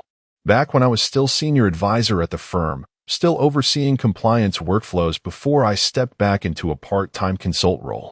That file. I remembered it faintly, just enough to know it never fully sat right. I logged into the archives, pulled up the secure drive only management level had access to. Password still worked. There it was. Bradley Keene, complaint record / internal use only / sealed post review. I clicked. Pages loaded slowly, scanned PDFs from a time when things were still printed and physically signed. But once I saw the contents, I sat back in my chair, heart suddenly cold. 2 former interns. One filed a formal complaint. Inappropriate conduct. Verbal comments, late-night mentorship dinners, one uninvited hotel incident during a business trip that HR never escalated due to insufficient documentation. The other left mid-program with no explanation. There was no lawsuit, just whispers, and a quiet warning stamped at the bottom. Pattern behavior flagged. Further incidents will result in immediate termination. But that never happened, because Brad quit voluntarily 2 months later. Took a job elsewhere. Vanished from the HR radar. I was the final signature on the review file. I'd signed it reluctantly, pushing to escalate it further, but I'd been overruled. Back then, Dana had called it corporate politics. She'd even met Brad at the office once. I remember she called him charming in a slimy kind of way. Ironic, now that the slime had ended up in her bed. But here's the thing. I kept a hard copy. I didn't trust HR to remember what we chose to forget. I pulled it out of the cabinet that held my old tax returns and a perfectly folded American flag from my father's funeral. The file was still sealed in a manila envelope marked Keene, personal, HR confidential. I never threw it out. I figured one day I might need to remind myself why some people shouldn't be given a second chance. Now that day had come. I scanned it into a locked folder, redacted only my own notes, and emailed it to Strauss. 1 hour later, his response came back with a single sentence. This changes the nature of our strategy dramatically. Because now it wasn't just Dana violating a clause. Now it was Dana knowingly engaging in a relationship with a man who had a prior record of workplace misconduct before she left me during the overlap. That wasn't just adultery. That was reckless judgment. That was moral negligence. That was leverage. If her attorney tried to claim she'd been manipulated, we'd show she knew who he was. If they claimed emotional abandonment, we'd drop Brad's HR record on the judge's desk and ask if this was her idea of stability. That forgotten file? It wasn't evidence. It was detonation. A fuse she didn't even remember lighting. And when it goes off, she won't just lose the settlement. She'll lose every ounce of credibility she ever thought she had. Dana was mid-sentence, mimicking someone from her spin class, when the knock came. She was at an overpriced brunch spot, white plates, $22 omelets, and the kind of acoustic playlist that tries too hard to sound effortless. She had on her weekend armor, sunglasses perched like a crown, gold hoop earrings swinging like punctuation to her fake laugh, and a flowy linen top that said, "I'm thriving." She wasn't. She had just lifted her mimosa for a toast to fresh starts. When the tap-tap-tap hit the glass wall beside their table. Sharp. Intentional. The server blinked. Dana turned, squinting. A man in a button-down shirt stood there. Polite smile. Brown envelope. Dana Kessler? She furrowed her brow. Yes. He stepped in. You've been served. Just like that. She didn't touch the envelope for several seconds. Her friend sat frozen, forks midair. One whispered, Is that bad? Dana tore it open with the same energy she used to rip into shopping returns. Her eyes scanned the first line, then the second, then the clause, enforcement motion of infidelity penalty per addendum 4C. Her fingers tightened. She flipped to the final page, eyes narrowing on a bolded figure at the bottom. $217,000. A whisper slipped out. What the F? She bolted up from the table and stepped aside, one hand pressed to her temple, the other gripping the papers so tightly they crinkled. She dialed her lawyer immediately. It rang twice. He picked up. Calm. Dry. Carl, she snapped. What the hell is this? Something about an infidelity clause? Enforcement motion? What is this? There was a pause. Then, you signed it. Silence. Dana blinked, lips parting. I what? You signed it, Carl repeated. It was in the final packet you filed. You initialed every page, Dana, including the addendum. I didn't. No one told me. You were supposed to read it, he said flatly. Your signature makes it enforceable. Warren's legal team just filed the motion, and I've seen their attached evidence. It's substantial. Dana clutched the phone tighter. Her hand started to shake. You said the divorce was clean, she hissed. You said. I said you needed to read everything before filing, Carl interrupted. We assumed there were no post-filing issues. Apparently, there were pre-filing ones. And Warren's counsel just submitted 3 years of iCloud backups, timeline matrices, and, he sighed, a personnel file on Mr. Keene. She froze. Brad's file, she whispered. You never told me he worked with Warren, Carl said. Or that he had a sealed misconduct case tied to your husband's firm. That's a problem. That changes the optics. Dramatically. Dana didn't speak. She just stared at the brunch table, her untouched mimosa, her friends pretending not to be watching. The penalty clause wasn't theoretical anymore. It was a number, a demand, a summons. And as she stood there, completely exposed under that perfect Sunday sun, something fractured in her expression, like her bones knew before her brain caught up. She thought she'd walked away clean. She didn't realize she was being led. Quietly. Calculated. Step by step toward a trap she helped design, and then stepped into with both heels. Mediation was held in a bland downtown office suite with too much beige and not enough oxygen. The kind of space designed to feel neutral, but only succeeded in sucking the blood from everyone's face. There were no raised voices, no outbursts, just thick folders, sharpened pencils, and the silent ticking of a $600 an hour clock. Dana walked in wearing her courtroom armor again, a sleek gray blazer, pearl studs, and that same I've got this expression she wore when she closed on the condo. But she wasn't fooling anyone. Not this time. Across the table, I didn't even bother looking at her. I let Strauss do what he does best, surgically destroy people with politeness. Let the record reflect, he said, placing a USB drive onto the polished wood. We've supplied complete digital documentation, phone logs, message archives, timestamped GPS data, and photographic evidence corroborating a sustained extramarital affair predating the divorce filing by at least 3 months. Dana's lawyer, Carl, looked like a man trying to thread a needle blindfolded. My client wasn't aware of the addendum's implications at the time of signing, he offered weakly. Strauss didn't blink. She initialed every page. We have video evidence of the document review. Dated. Timestamped. We also have a forensic analysis showing the clause was inserted prior to her final signature, not after. Your client may not like the implications, but legally, She's married to them. Dana leaned forward, visibly rattled. I didn't know. He tricked me. He buried it. You were celebrating your freedom online the same night, Strauss replied, sliding forward a printout of her Instagram post. Hashtag unbothered. Hashtag single life. Hashtags don't hold up well under perjury, Miss Kessler. She glared. This is a trap. No, Strauss said smoothly. This is evidence. Carl tried again, this time with more emotion. This financial penalty, $217,000, is excessive. It's punitive. Strauss opened his folder again. Then let's talk numbers.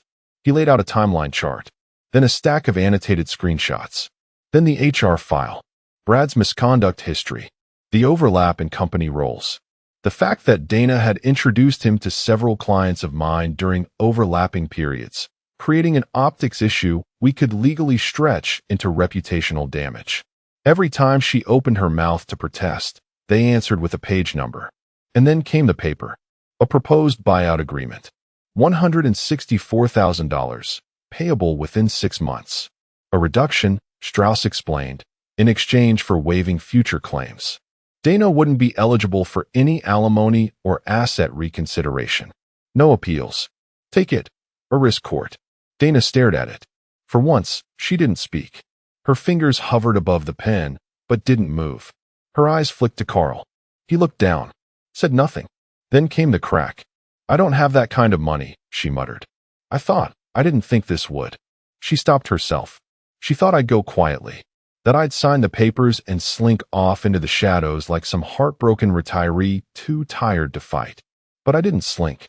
I studied. I documented. I waited. Now she was trapped at a beige table, staring down the barrel of a number she couldn't afford and a man she once called safe. Carl finally spoke. Can we have the room? Strauss nodded. We stood, collected our folders, and stepped out. As the door shut behind us, I caught a glimpse of Dana hunched over the document, jaw clenched, nails digging into the table. Cornered. Exactly where she put me, before I turned the walls around. The first message came at 11:42 p.m.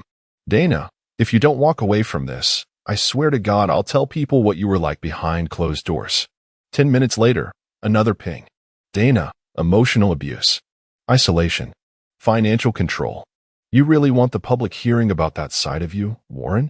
I stared at the screen in bed, the soft blue glow lighting up the ceiling like a storm cloud. She didn't know I was already protected, that everything she was threatening had been preemptively anticipated, logged, and firewalled 6 weeks ago. Still, I waited. Another message. This one was longer. She tried to bait me, suggested she had screenshots, hinted at a recording, even called me unhinged. All of it bluff. The same woman who used to write passive-aggressive quotes on Post-its and leave them on the fridge like they were scripture was now trying to play hardball in a digital war she didn't understand. The mistake she made was assuming I was still the man who once apologized for forgetting her oat milk. I forwarded everything to Strauss. His reply came the next morning. Perfect. We'll move on it today. Gag order, preemptive defamation filing, and motion to freeze her social media until the hearing. By noon, her threats weren't just empty, they were illegal. Because see, once you initiate legal proceedings, and especially once financial claims are involved, character attacks become litigation landmines. Slander in a courtroom isn't just frowned upon, it's actionable. Strauss moved fast. We filed a pre-hearing motion in family court citing malicious intent, emotional coercion, and attempted reputational sabotage. Attached to the filing? Every message, every timestamp, every veiled threat sent between 11:42 p.m. and 2:06 a.m. The judge didn't hesitate. A temporary gag order was issued. Dana was now legally barred from posting, emailing, or texting anything related to me or the case, directly or indirectly. No vague Facebook statuses. No subtweeting. Not even, some people can't handle strong women nail polish. All it took was one slip, and Strauss would bury her under a contempt motion so fast her manicured head would spin. The best part? She didn't find out until 2 days later, when her lawyer called her in a panic. Because Dana had already posted a selfie. Poorly lit, mascara accidentally smudged, captioned, "Some people hide behind lawyers when the truth makes them sweat." Her post was up for 9 minutes. We screen capped it in 3. She deleted it. Didn't matter. By the time her lawyer begged the judge for leniency, we had already filed an enforcement motion for violation of the gag. She tried to frame me as unstable? She didn't realize I'd spent the last 3 months building a paper trail with the precision of a military audit. She wanted to go public? Now she was legally muzzled. Every desperate ploy only tightened the walls around her. She thought this would play out like a TV divorce, scandal, drama, maybe a splashy interview with some influencer podcast. But this wasn't drama. This was strategy. And she just lost the right to speak. The courtroom was cooler than expected. Not just in temperature, but in tone. No cameras. No audience. Just 4 walls, a raised bench, and the heavy silence of lies about to be split into line items. Dana walked in like it was a networking event. Sharp navy suit. Hair flat ironed into weaponized symmetry.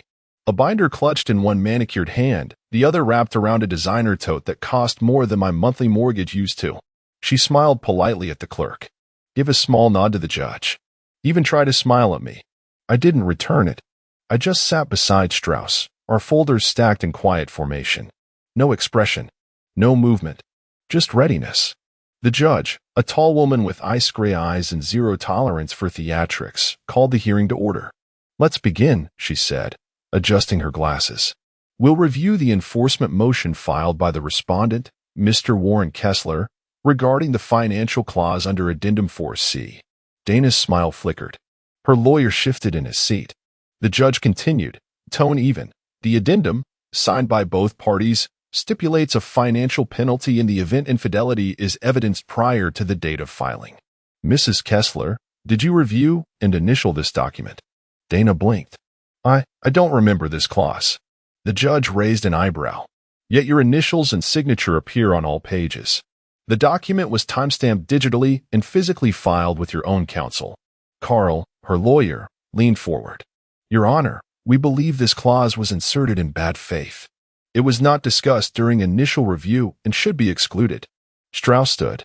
Calm. Deadly. We have evidence the clause was present prior to final signature. Additionally, we have security footage of the signing session, provided by the notary's office. Timestamped. The petitioner signed without objection. The judge gestured. Submitted. Strauss passed the flash drive forward. The room dimmed slightly as the video played. Dana's figure on screen, leaning over a document, initialing with robotic speed, laughing with the notary, barely reading past the headers. Her got-it-all-covered confidence practically steaming off the footage. When the lights came back up, her face was pale. Then Strauss began the real drop.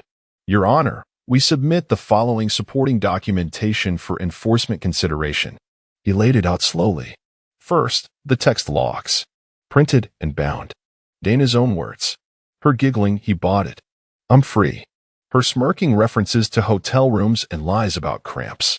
Then came the photo stills from security footage, Brad's car parked outside the Waverly Suites. Dana entering. Dana leaving. Midweek. Pre-filing. Then the HR file. A sealed complaint. Unearthed. Brad's disciplinary history. Dana's clear knowledge of it before engaging in the affair. And finally, the forensic cloud audit. Full timeline analysis of Dana's activity over a 5-month period. Messages. Reservations. Expense overlaps. Geolocated pings matching Brad's phone. Every breadcrumb plotted and connected in a visual spider web that lit up her affair like a police sting operation. Dana stopped blinking. Her fingers twitched slightly against her lap, like she was trying to stay in control of her own hands. The judge looked up after the last page was presented. Mrs. Kessler, she said, do you dispute the authenticity of any of this evidence? Dana opened her mouth, then closed it. Her lawyer whispered something, but she didn't respond. She just stared at the pages in front of her like they'd come from another reality. One where she didn't control the narrative. One where her actions had consequences. Her hands trembled. A slight shake in her lower lip. No spin left. No posts. No audience to clap for her strength. Just the sound of her own name, echoing in a courtroom, tied to numbers she could no longer outrun. She came to charm a judge. She left with her mask cracked and slipping. The judge's voice was firm, unshaken, unbothered by Dana's trembling hands or the slow-motion collapse playing out behind her eyes. Pursuant to the clause signed and initialed by both parties, The court finds the financial penalty enforceable. In accordance with the provided evidence and corroborated timeline, the amount to be paid by the petitioner totals $217,814. Silence. The kind of silence that makes air feel heavier. Like time paused to watch her fall. Dana didn't look up. Her eyes were locked on the table. She mouthed something to her lawyer, barely audible. "What happens now?" she whispered. Carl didn't respond. She blinked quickly, swallowed, then turned toward the bench, suddenly louder, voice cracking under the pressure of manufactured innocence. "This is a setup," she barked. "He tricked me. That clause wasn't even discussed. I didn't know. I didn't mean." The judge didn't flinch. "You signed it. You're liable." Bang. One tap of the gavel, and that was it. Dana stood, shaking, chest heaving, looking like she might lunge at someone, anyone, to physically push the weight off her shoulders. Her face was red now, not with rage, but panic. The kind of panic that comes when every lifeline gets yanked at once. "You can't do this," she screamed. "He's manipulating the system. This isn't fair. I didn't know." Every head in the courtroom turned. Her outburst echoed like a flare fired in a church. Even the bailiff raised an eyebrow. I didn't speak, just stood slowly, straightened my coat, collected my folder, nodded to Strauss. At the door, I paused. Dana was still in meltdown, now half crying, half hyperventilating, waving her hands like she could claw the judgment out of the air. I turned to face her, just once. "You said I'd always be second," I said calmly. "Looks like you were first to lose." Then I walked out. Not rushed, not triumphant, just done. Because revenge isn't loud. It's quiet, legal, surgical, and sometimes it sounds exactly like a gavel, followed by a scream that shuts the whole damn room. She kissed me goodbye with lipstick that wasn't mine and a suitcase that screamed, "I'm cheating." She didn't even flinch as she wheeled it past the front door, just blew a kiss and said, "I'll be back Monday." It's mostly seminars. Swimsuits, high heels, a white sun hat still tagged from Nordstrom. The only medical thing she packed was a bottle of melatonin gummies. I stood in the hallway for a moment after the door shut, the echo of her heels still ticking down the porch. Then I walked to the kitchen. Her laptop was still open, half tucked behind the fruit bowl like an afterthought. The email tab was active, blinking faintly with a mockingly subtle glow. I clicked it. Confirmation. "Thank you for booking with Oceanside Retreat, Nassau. 1 Ocean View Deluxe Suite. Guest name, Mrs. Dana Larkson. Stay includes couples escape package." Not Dana Thompson. Dana Larkson. Alias. She'd created a whole new name for this fantasy. Didn't even bother logging out. I took a screenshot, then another of the reservation attachment. I forwarded them to myself with the subject line, "Game on." And while I'm here, if you've made it this far and you're one of the 98% watching without hitting that subscribe button, do me one favor. Click it. This is my first time chasing something that isn't about revenge or resentment, just trying to hit 10,000 subs. You'd be shocked how much it motivates this little team behind the scenes to keep building better stories. All right, back to the storm. She thought she was clever. Thought I wouldn't notice the sudden surge in yoga retreats, the weekly waxing appointments she forgot to mention, the way she wore perfume to Zoom meetings. But I'm an architect. I notice angles. I notice structure. And hers was collapsing. I didn't yell. Didn't call.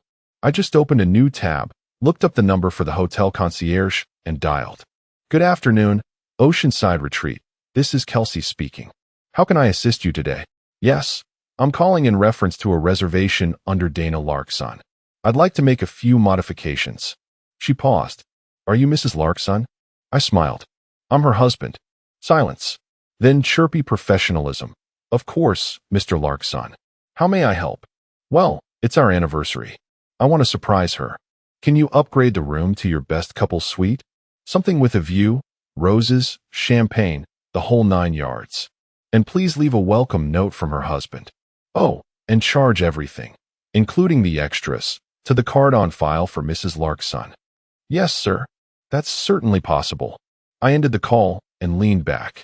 You see, I didn't need to scream or slam doors. I didn't need to demand answers. Because Dana was about to walk into her own perfect little trap with the man she thought I'd never find out about. and she wouldn't realize it was rigged until the bill came. "Welcome, Mr. and Mrs. Larkson," the receptionist said with that extra cheerful tone hotel staff save for honeymooners and heavy tippers. Dana froze, just for a second, barely long enough for the man beside her to notice. But I saw it. Later, when I replayed the hotel's Instagram video. Yes, they filmed their check-ins for social media now. God bless influencers and bad decisions. I caught the flicker, hesitation, then laughter. "Oh, wow," she chuckled, brushing a curl behind her ear. "You guys really go all out." Vince, tall, tan, wearing one of those shirts with buttons that only reach halfway, raised a brow. "Mr. and Mrs. Larkson?" he said under his breath. Dana patted his chest. "Relax. It's a check-in alias. For privacy." He didn't argue. He also didn't look convinced. The front desk staff handed them the keys in a small envelope with a red wax seal stamped in the shape of a seashell. Very on-brand. Very romantic. "Enjoy your lover's escape package," the receptionist added with a wink. Dana leaned into the lie like a gymnast sticking the landing. "Oh, we will." Meanwhile, I was sitting in my reading chair, sipping lukewarm decaf, watching an email notification pop up on my phone. Chase credit alert. Your card ending in 3392 has been charged $1,422.84 at Oceanside Retreat. The breakdown? Ocean View Deluxe Suite Upgrade, Anniversary Special. Romance basket, chocolate-covered strawberries, champagne, scented oils, hilariously cliché. Couples massage, private terrace. Note printing service fee, one of my favorite parts. They'd printed my message on ivory cardstock. To my dearest Dana, a weekend of memories awaits. Love always, your husband. I paid extra to make sure it was handwritten in calligraphy. And yes, every penny billed to Mrs. Vince Larkson. Because when you cheat using a fake name, you better pray that name isn't tied to someone else's real wife, with a real bank account and a real temper. Speaking of which, I was already drafting the next move. Dana's burner email was linked to a public Pinterest account where she'd saved vacation outfit ideas. Red bikini, beaded anklet, matching caftans, a post captioned, "Finally getting what I deserve." She had no idea how true that would turn out to be. The concierge sent me a thank you for the tip I left under Mr. Larkson. 5 stars for creativity, they said. Dana thought this trip was going to be an escape. I was making it the crime scene. I didn't need to hack anything. People betray themselves loudest when they think no one's watching. Her fake email, thompson.escape84@protonmail.com, was sloppily linked to a throwaway Pinterest account, an old Spotify profile, and a very public Instagram under the name D_Larkson. Classy. Real secret agent level work. The Instagram was a goldmine.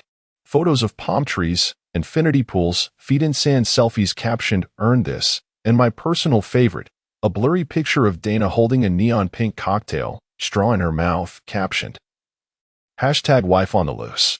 I took screenshots of everything. Cropped. Dated. Geotagged. The resort's account had reposted the image. Some social media in turn probably thought she looked like a fun guest. I screen captured that, too. Then I opened the banking app and grabbed the billing history. Itemized charges all tied to the same card. Everything was timestamped. Every massage. Every rose petal. Dana thought deleting text would hide the affair, but she'd built a public shrine to it. Now Vince. I hadn't forgotten about him. He'd shown up in a few background shots on D_Larkson's page, a reflection in her sunglasses, his hand in hers. And in one frame, sloppily cropped but unmistakable, you could see his whole face. It didn't take much to reverse search that image. LinkedIn coughed him up within minutes. Vincent Larkson, Regional Sales Executive, Thermex Corp. I kept digging. Married to Amanda Larkson. Art teacher. Her LinkedIn banner was a mural she'd painted at a community center. Children's hands, doves, blue sky. A woman who taught oil pastel basics on weekends and posted inspirational quotes like, "Healing begins where honesty lives." Married 22 years. 2 grown sons. 1 golden retriever named Baxter. I know this because the retriever had its own profile. I opened my inbox. Clicked compose. No venom. No rant. Just 3 attachments. A screenshot of the room charge bill to Mrs. Vince Larkson. A photo of Dana clinking glasses with Vince under the caption, "Weekend Escape Red Heart." A cropped invoice marked, "Lover's Package, 2 guests, 1 bed." I wrote, "Hi Amanda. Thought you should see what your card's paying for. F." I stared at the cursor for a second, then hit send. That's the moment the fuse lit. Because Dana didn't just betray me. She used someone else's name to hide her mess and dragged a stranger into it. Amanda didn't deserve this. But Dana? She was about to learn that when you play wife in someone else's name, the real one tends to answer. The reply came 6 hours later.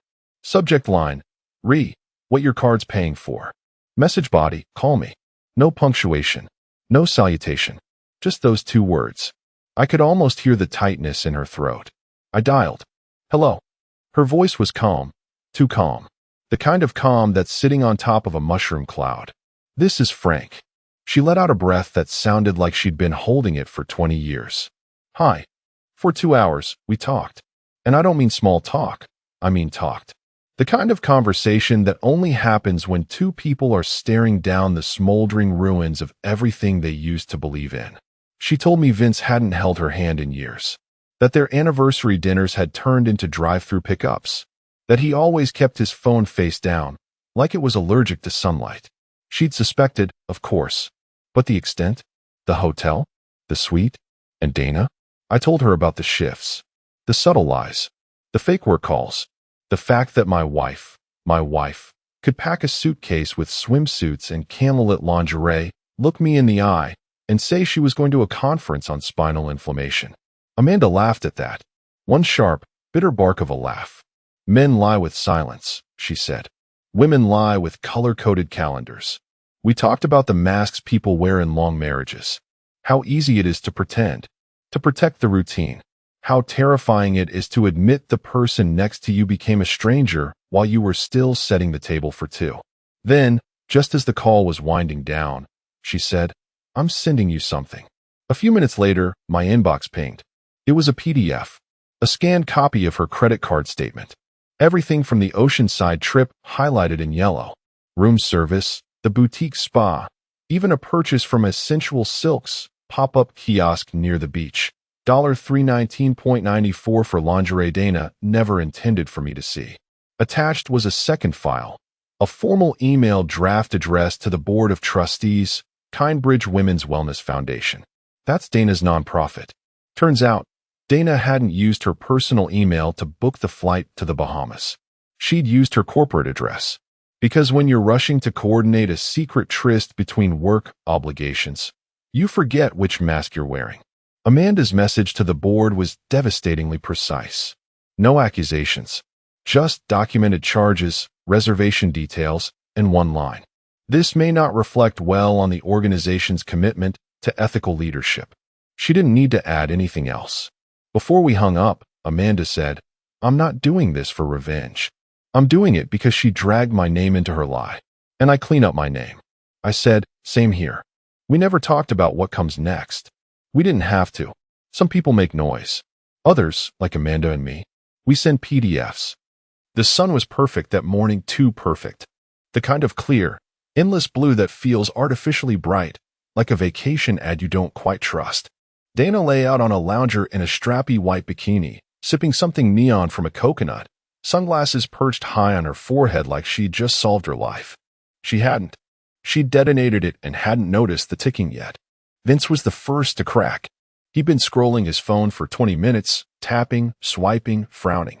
Then he stood up and walked off toward the beach bar. 5 minutes later, he came back, phone pressed tight to his ear, jaw clenched. No, he snapped. No, that's impossible. I didn't. Hello? Hello? Dana didn't look up.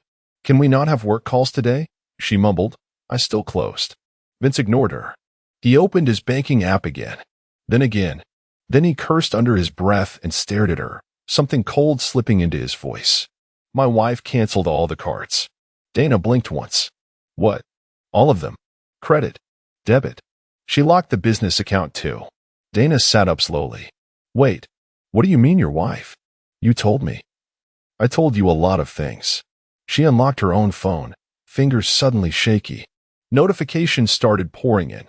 Fraud alert. Unusual activity detected on your Capital One account. Attention, your checking account has been temporarily frozen. Warning, charge declined, insufficient funds. She tried refreshing. Nothing moved. Nothing worked. Her screen froze on a red exclamation mark next to her mobile banking app. Dana looked up from the screen like someone just slapped her mid-massage. That's when they saw hotel security walking toward them. Two men, neatly dressed, polite but firm. One was holding a printed statement. "Mrs. Larson," one of them asked. Dana stood up slowly. "It's Thompson. Dana Thompson." The taller guard didn't blink. "We need a new form of payment. The card on file has been reported as compromised. Until it's resolved, we'll need to suspend your access to the room and any resort services." Vince muttered, "Jesus," and started gathering his things. Dana's voice cracked. "This is a misunderstanding." The guard nodded sympathetically, but you could tell it was rehearsed sympathy, customer service on autopilot. "Of course. Happens all the time. You can speak to billing in the lobby." As they walked off, Vince hissed at her, "You used your real name?"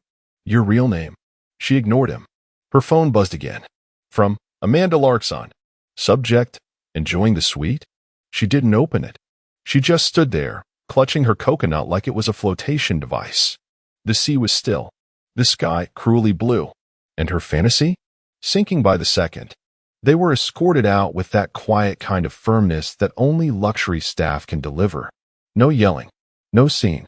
Just two polite knocks on the suite door, and a pair of men in tailored vests informing them that their access had been revoked until payment could be resolved.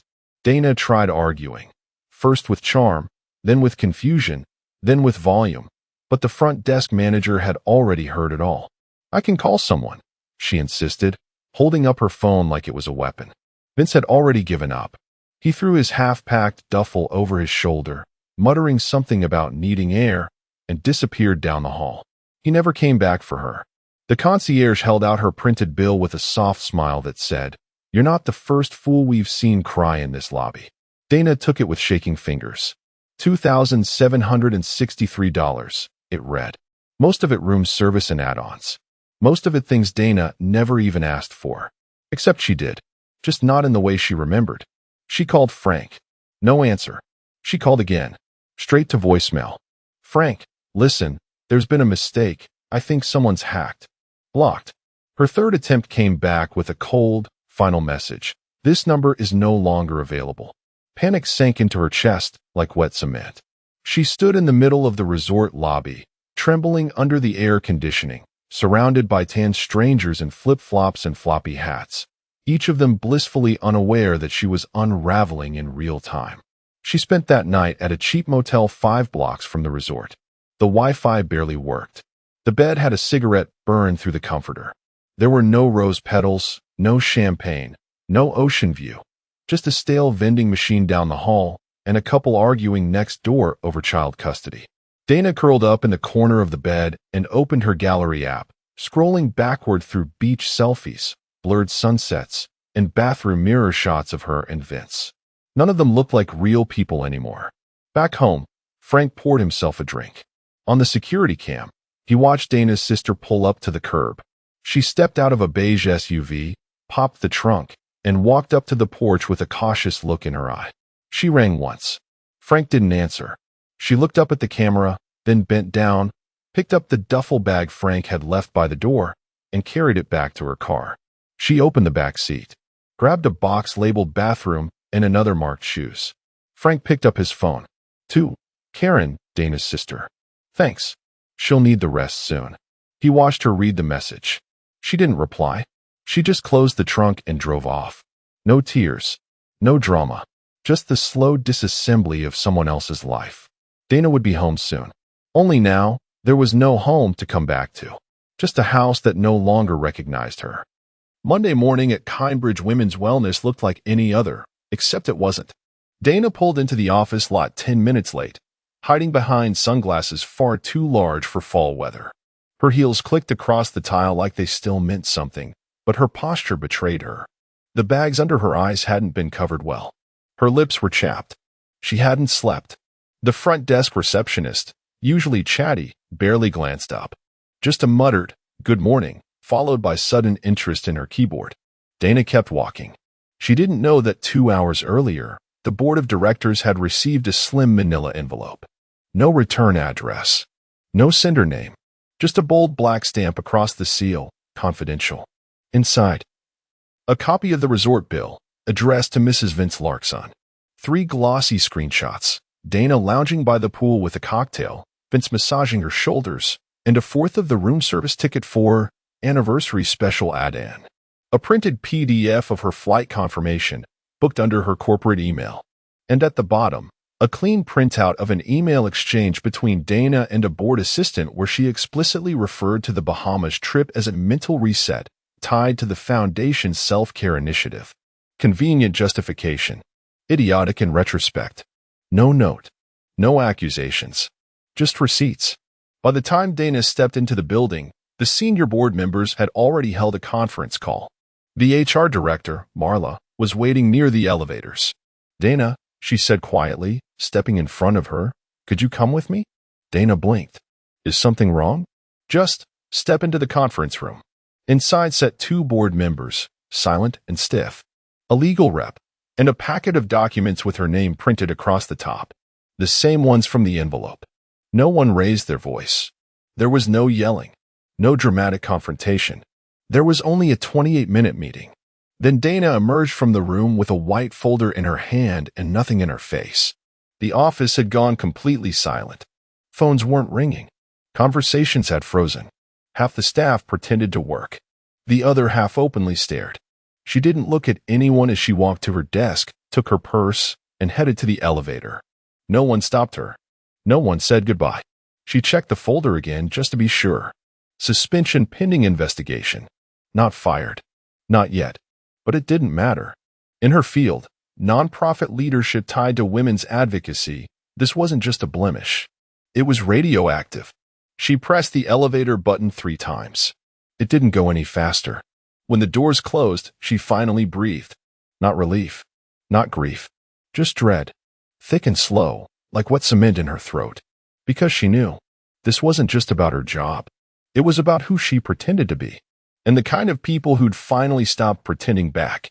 She pulled into the driveway just before 7, expecting to find the porch light on, maybe even dinner still cold on the stove, some pathetic attempt at normalcy she could sink her claws back into. But the house was dark, not empty, just sealed, the way a tomb is sealed. Dana got out of the car, heels wobbling slightly on the uneven stone path. Her suitcase dragged behind her like an apology. She reached into her purse, pulled out her keys, and slid the main one into the lock. It didn't turn. She tried again. Slower. Jiggled. Pulled back. Pushed in. Nothing. She muttered under her breath and reached for her phone, already composing the storm of a text in her head. Something biting. Something indignant. But before she could type a single word, her screen lit up. One new message. Frank. House was in my name before you ever moved in. I just never said anything. That was it. No hi. No sorry. Just a surgical slice straight through the ego. Dana stood there on the porch, stunned, the key still in her hand, as if she could will it to unlock the reality she used to live in. But that world was gone now, and she hadn't even noticed it slipping. Her eyes scanned the porch, familiar potted plants, the welcome mat she insisted on buying from that overpriced boutique, the bench where she used to fake morning phone calls. All of it still looked like her life, but none of it belonged to her. She tried the keypad next, punching in her old 4-digit code. It buzzed red. Access denied. Like the house itself was rejecting her. She pressed her forehead to the door. Frank, she whispered. Nothing. She rang the bell. Waited. Silence. She stepped back and glanced up at the camera mounted just under the roof. Its little red light blinked once, like a wink. Across the street, a neighbor was walking their dog. They waved politely. She didn't wave back. 10 minutes later, she was back in the car, slamming the door harder than she meant to. She didn't know where to go. Her sister wasn't answering. Her friends from work had gone radio silent since the nonprofit debacle. Vince hadn't texted since the hotel collapse. Even the burner number she had for him went straight to voicemail. The next place she pulled into had flickering neon lights and an available weekly sign. Not the Four Seasons. Not even a solid 3-star. They handed her a room key that still used an actual metal key. The bedspread was a scratchy paisley design. There was a stain on the chair by the window. Age undetermined, origin unknown. She sat down on the edge of the bed. It creaked. No silk robe. No minibar. No soft piano music. Just Dana Thompson, formerly Mrs. Frank Thompson, formerly Mrs. Larkson if you asked the hotel staff, now just Dana. A woman with no job, no access, and no door that would open for her. She kicked off her heels and stared at her phone. No texts, no calls, no Frank, and most terrifying of all, no version of herself she could crawl back into. The envelope arrived 2 days later, no return address, just Dana's name in tidy cursive. The handwriting looked soft, almost graceful, like it came from someone who still wrote thank you cards and meant them. She was staying at a mid-tier hotel off the interstate by then, rotating between panic Googling wrongful termination and texting Vince things like, "We need to talk," messages he read, but never answered. Her hair was tied back, the roots showing. Her face, once surgically calm, now had creases that didn't leave when her expression changed. She opened the envelope over a styrofoam breakfast tray. Inside, a single sheet of cream stationery. Typed. No header. No signature. Just one paragraph, center-aligned. "You and I were both lied to. Difference is, I got out with dignity. You? You sold yours for sand and wine. No name." But Dana knew. Amanda's words landed harder than any insult Frank had ever thrown. Because Amanda didn't rage. She didn't accuse. She didn't even sound angry. She sounded done. Dana crumpled the paper on instinct, her hand shaking, breath uneven. She stood up too fast, knocking over the tiny plastic cup of motel coffee, the brown liquid soaking the edge of the bedspread. She held the letter, crushed in her fist, then dropped it, then picked it back up, slowly smoothing it out with her palms. She tore it in half. Then, minutes later, taped it back together. Carefully. Back at the house, Frank was in the kitchen, sipping a black coffee, standing in front of the wall-mounted monitor that showed the front yard camera feed. Dana was there, standing just outside the gate, same crumpled envelope in her hand. She stared at the camera puffy-eyed, blotchy-cheeked, her expression flickering between disbelief and pleading. She looked down at the letter again, read it a second time, and then as she cracked, the sob came out raw, deep from her chest, the kind of sob that doesn't ask for comfort, just release. She dropped to the curb, heels kicked off, mascara running, hugging her knees like a child left at the wrong house. The gate never opened. Frank didn't move, just turned the volume down on the monitor, walked back to his desk. There was nothing to say, nothing to fix. You don't fix a person who sold their dignity for a getaway suite and a man with a LinkedIn profile full of lies. You watch them fold, and let them tape themselves back together, crooked, cracked, and all alone. The final envelope arrived on a Thursday. By then, Dana had moved again, this time to a short-term rental near the airport, one of those soul-sucking corporate units with fake plants and laminated checkout rules taped to the fridge. The kind of place designed for people who've either fled something or been kicked out. She knew the envelope wasn't junk the moment she saw it. Heavy cream paper. Embossed logo in the corner, Oceanside Retreat and Spa. Her name, printed too precisely on the front, like a scalpel had carved it in. She sat at the kitchen island and opened it slowly, like it might bite. Inside, a 4-page itemized invoice. Every room service charge. Every upgrade. Every floral delivery, extra towel fee, minibar rate. It was all there, categorized by date and time. The numbers tallied in a perfect, merciless column. At the top of the first page, under billing contact, it read in crisp black type. Amanda Larkson. Dana's chest tightened. Her vision blurred. There was something else in the envelope. A post-it note. Pale yellow. Frank's handwriting. Next time, pick a lover whose wife doesn't have a better lawyer than you. No signature. She stared at it for a long time. Outside the window, she could just barely see the tip of the street where their house used to sit. Her house. At least that's how she used to think of it. A craftsman-style dream with a garden she never tended and a porch swing she only used for holiday photos. But now, it was a box she'd been evicted from by silence and signatures, and it had never really been hers. She thought about driving over, thought about banging on the gate, thought about begging. But then she remembered the footage. The day she stood crying on the curb while the house stared back at her through that unblinking camera. She remembered the gate that stayed locked, the neighbors who saw and didn't wave, the man inside who once offered her the world and now wouldn't offer her a single word. Dana folded the invoice and placed it neatly back in the envelope. She didn't cry. Not now. Not here. Some losses are too clean for tears. Some defeats too elegant for screaming. Frank hadn't burned her life down. He'd unplugged it. Quietly. Efficiently. Like a man shutting off the lights before locking the door one last time. And in the final tally, all that sand and wine had cost her more than money. It had cost her the last version of herself she still recognized.